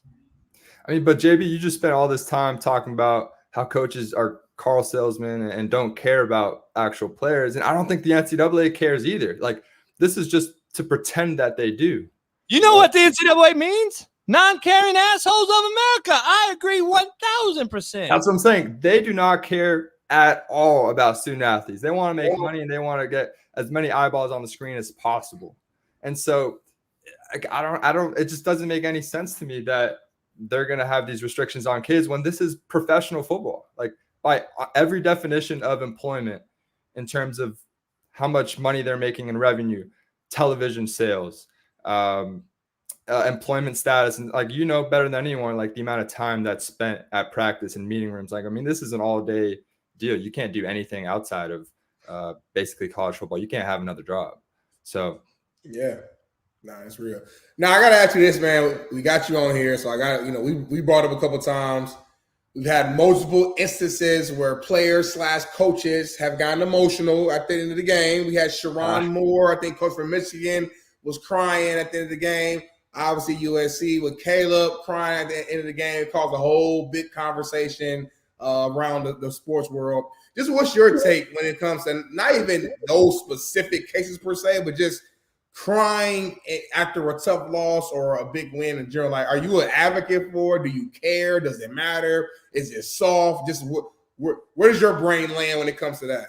Yeah, to me, there's two parts to it. There's the crying, and then there's the way you do it, right? So, like, I'm as competitive as they come. I've played football my whole life. I've cried after games. I have tons of teammates who have cried after games. Yeah. Now, the other part is how you do it. And me personally, like, I'd prefer not to do it on a spotlight like that on national television, call it for whatever reason.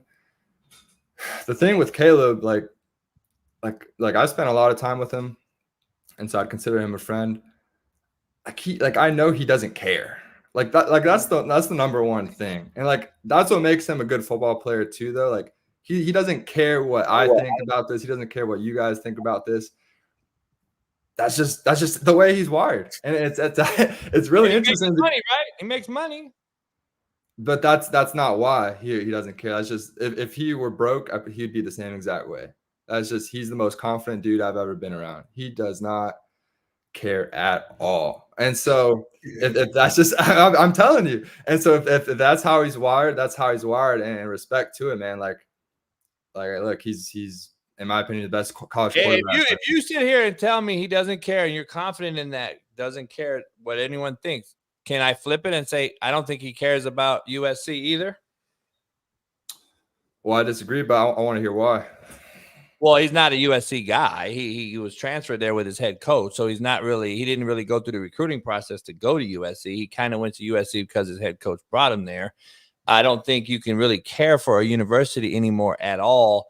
It's probably a great debate, but there's no way, because I talked to too many kids, there's no way these kids, they don't care about the university. They care about the NIL deal, maybe some of them winning, but some of them mainly, I'm going to go to the NFL.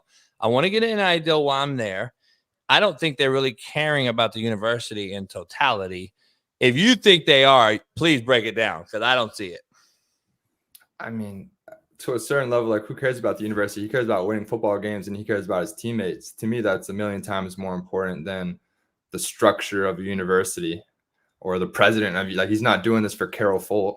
You know, like who cares, man? Like, he's probably that level, but yeah, I got you. Hey, this game is for Carol Folt, man. Stand up. Exactly. Or even the AD, like, he's doing this for Justin Dedich, who's the center right now, or Jonah Monheim, who's playing tackle. Like, those are the dudes in the trenches, man. Like, when you're going through shared struggle like that, you're getting beat up physically, mentally, like you're going through fall camp, spring ball, summer, like those are your brothers. Like it's almost like it feels like war in a sense. It's not, but it feels that way when you're sharing that much struggle. It's like, yeah, man, like you care. Like that's a crazy thing to say in my opinion. And even if you were just playing one-on-one, like say it was one-on-one basketball, he cares about winning, dude. Like you can't be that great without being a competitor. Like there's no way. I would bet dollars to dimes Caleb Williams never steps foot on SC after he goes to the NFL. You know who cares about USC? Marcus Allen. Fucking Anthony Munoz. There's a difference, dog. That's what I'm telling you about care. This guy don't care about USC. I mean, let's be honest. Do you care about USC? You going to be back at SC in 10 years? Hell no. You ain't got to answer that. You ain't got to answer that, no. Y'all got your money, you got paid, and now your time to move on. There ain't nobody caring about these colleges no more. Let's be honest. Come on, man. It's the realest show on planet Earth. I mean, we'll have to. I don't know if you care. I got to ask him, but I don't understand why that's even a matter of discussion. He cares about winning. Like, what's more important, caring about the university or care about winning? No, it goes hand in hand because you can't care about your brothers in the locker room when I can argue that you really care about swapping jerseys because that's the era we're in. But let's just be honest. You can't care about your brothers and talk about this on one side and not care about the school you're playing for. How does that make sense? So you're not playing pickup football. You're not playing flag football in the park, dog. This ain't 7-on-7. But real quick, hold on. We're getting there. I like Mo. Mo's a real one. Here's the thing. You want NIL money from that university? But then you're telling me that you're only caring about your brothers in the fucking locker room? Come on, man. I mean, who's going to turn down money though? It's like it doesn't matter where it's coming from. In that point, that's my point. Thank you. You don't care where it's coming from. So how could you care about USC?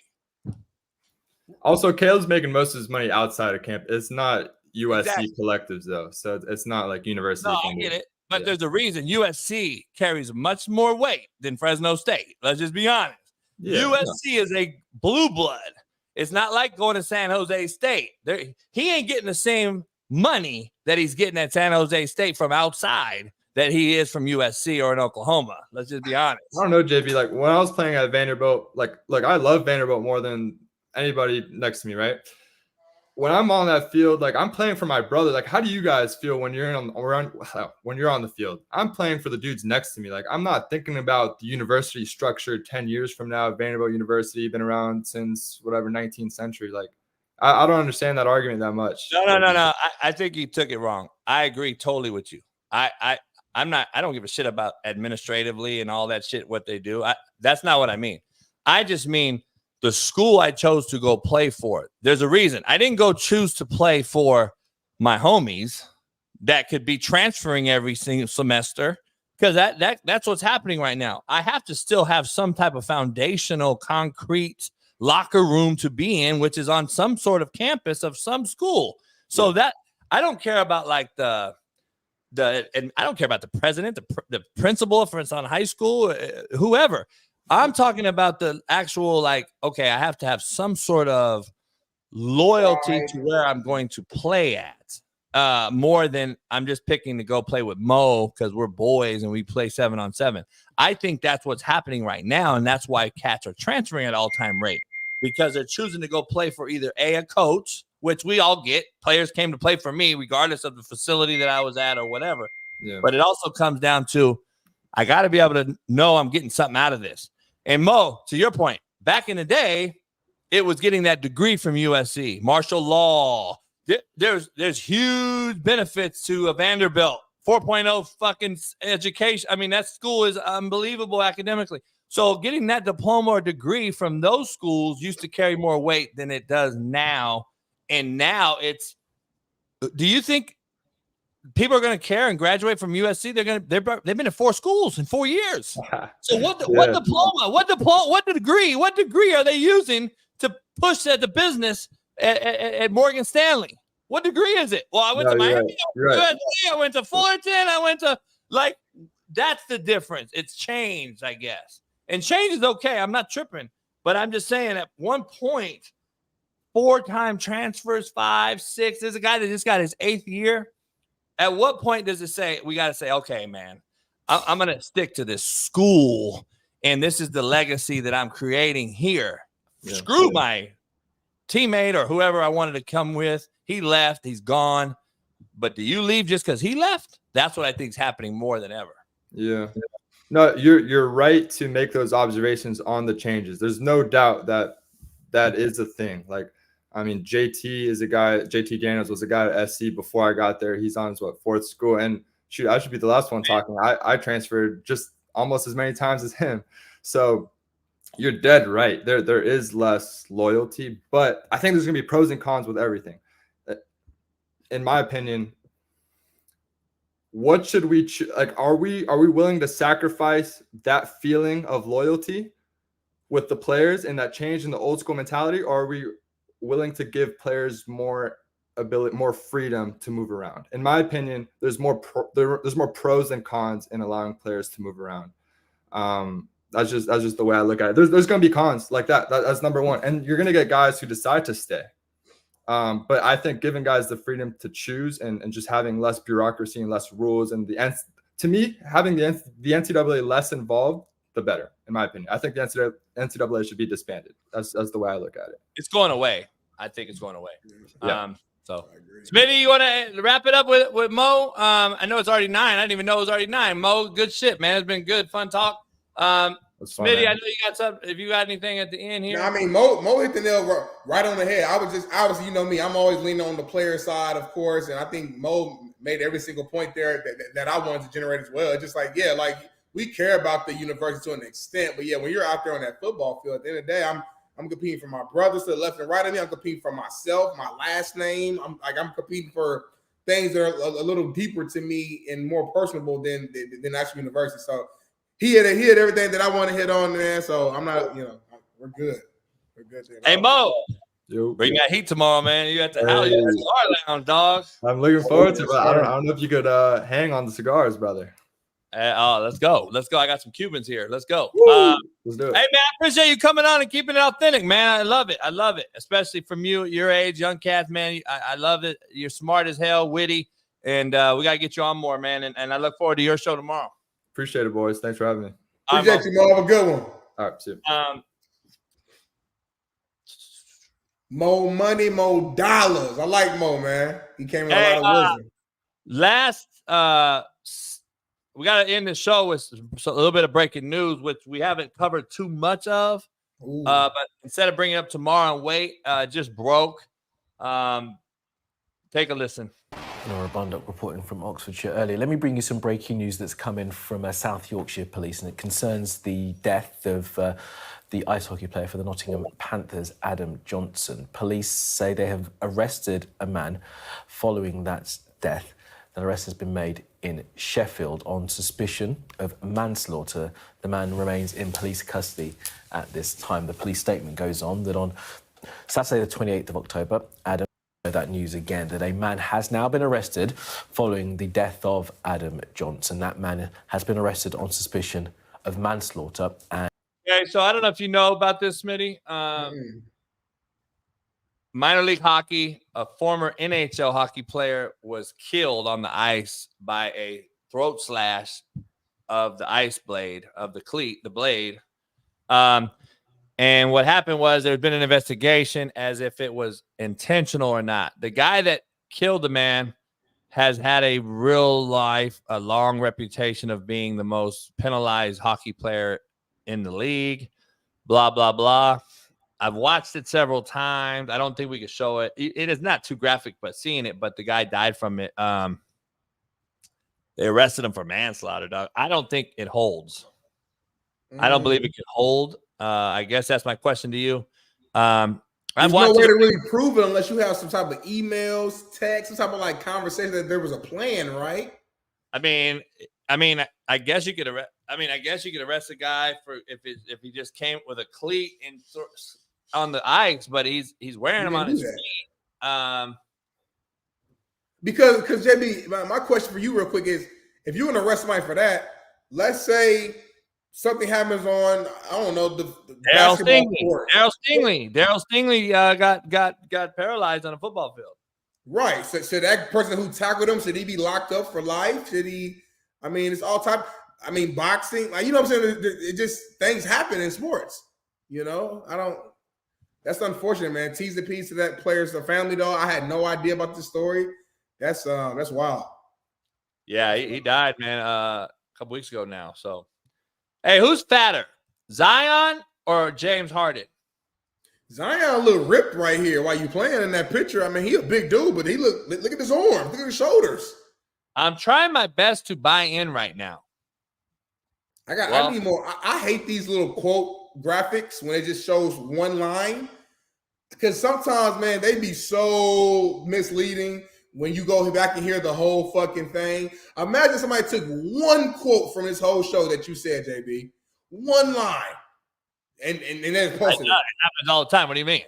Yeah, exactly. And it'd be like, what? This is not the whole conversation at all. It's part of the business, though. When you have a reputation, right? Yeah. You can say anything and make that person either look worse or better. Like, let's be honest. He has a reputation of what's happened, right? Lazy, out of shape, fat, doesn't show up, porn star, blah, blah, blah, blah. He has a reputation. So that right there could be total fake news, and everyone's going to run with it because of his reputation. So, like, let's be honest, like, and if that is true statement, because Caleb Williams, nobody thought would say, I want to go play with my dog and play video or watch movies. But if that would have came out on there, and we could have been saying, but he said it. We saw him say it. Right. So if he said that, then I would say, I'm trying my best not to pay your motherfucking ass. That's where it is, but we're not going to say that because we don't know if it's true. So I just think that perception is reality. Reputation precedes itself, and people can be able to jump on it and put their foot on your throat even worse. So, some people in here get on Mo. He transferred 4 times, and he defended the transfer, and I'm going to be like, nah. Like, that's the debate. That's the debate. Like, what helmet are you going to put on your mantle at the end of the day? I got jerseys, Big Smitty. I got jerseys and shit. Like, I don't have 20. I got a couple. I got a couple helmets. JUCO helmet. I got D1 helmet. I got D2 helmet. Those are my high school helmet. The steps. I went from junior high to high school to JUCO to college, NFL. I have a helmet from every level. I don't have 4 helmets from one level. I don't know. That's real. I mean, listen, different times, different era. I respect your era and what you're saying, but I also understand my era and even the kids younger than me as well. Because I just think with everything, it's like overcorrection. You know what I'm saying? Where it's like, okay, your era, you had to stay no matter what. You can go through hell, coaches leave, you stay.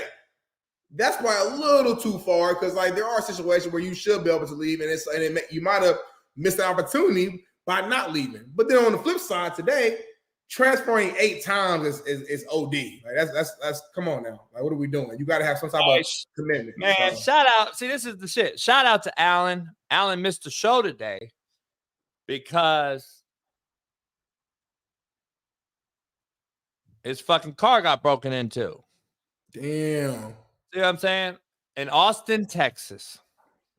Austin, Texas has changed, just so you know. Like, you know what I'm saying? Alan, nice car.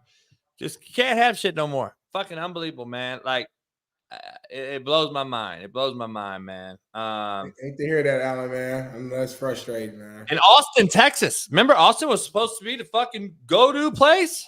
Yeah, everybody loved Austin.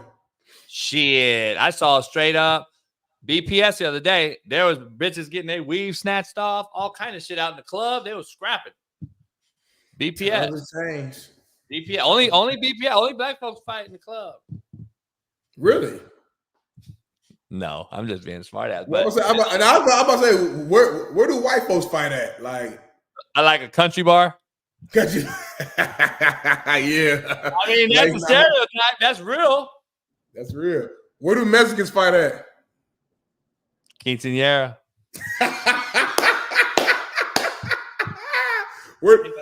They hit the piñata. They hit the fucking piñata, and then the motherfucker hits the cat, and then they scrap. They scrapping. Yeah, they're scrapping. Last one. Where do Asians fight at? Korean barbecue. Every time they sit down, and then another motherfucker comes down and and then that motherfucker. What that means is you fucking took my shrimp, and then a fucking scrap starts off. I seen a motherfucker get stabbed by a fucking nunchuck. I mean a chopstick. The nunchuck. The most racist show on planet Earth, y'all. Pound that like button. We should have 900 likes, man, on the Tuesday show. I'm in the echo chamber. I'm still steadily just getting better and getting this crib. A lot of space in this motherfucker. I'm not used to having all this space. I'm used to my whole apartment being this one room. So we get things figured out, situated, man. Appreciate y'all support. Keep donating to the. Now it's not the Smitty Out the Hood fund. It's the furniture fund. So the furniture fund for Smitty, and don't forget, JB is still dealing with back taxes back in Kansas. So hit him up with that. Appreciate y'all love. JB, hey, what happened? I want to know where your furniture is, though. Who furniture? My furniture? I mean, Houdini furniture? I mean, who fucking furniture? Where's the furniture that was at the old spot? Did you rent the furniture? No, I'm not. So listen, the old show, I was in a 1-bedroom, 1-bath. So my studio was in the fucking living room, next to the couch, next to the kitchen, next to the front door. So our couch, our chair, all that's in the living room. I'm in my 2nd bedroom right now. So I have to figure out how to decorate and set up the 2nd bedroom. Why? Because we only had one damn bedroom in the last place. So we're figuring out if I want to put a little couch over here on the side, if I want to put the JB poster right here, do I want a TV right here? Do I want to do what you're doing, JB, and get my jerseys hung up? I might need your guy to frame my Ball State jerseys. You know what I mean? I like your shelves, JB. I might want to get a couple shelves back here. I got opportunity now. I can do what I want. I got the wood floor, brand new appliances. We doing it big, man. Hey, pound that like button, subscribe. Get Smitty Out the Hood, LFTclothingbrand.com. Do we have 600 likes? Do we have at least 600? Like, you guys have been shorting us all day. It's unbelievable. Great guest. 4 guests on it. Today seemed like Thursday. Come on, Luke. Hit the button. Luke, Patrick, George, hit the like button, Patrick. Fuck. Freddie Mac, hit the like button, motherfucker. Hey. He's been gone. That motherfucker, he dropped membership, everything. He probably pulling up on you. He might pull up on me. That motherfucker better have an army. Hey, what's up, everybody? Pound the like, subscribe, become a motherfucking member. We'll see you tomorrow for Work Boot Wednesday. We got a loaded show tomorrow, too. Don't miss it. Pound the like. Don't be a Freddie Mac on us. Be a real one. Peace. Missing, we switched it and filled the gap. Smitty and Jason Brown, we killed it, yeah, it's a wrap. We want the games we're missing, we switched it and filled the gap. You are now tuned in to the Coach JB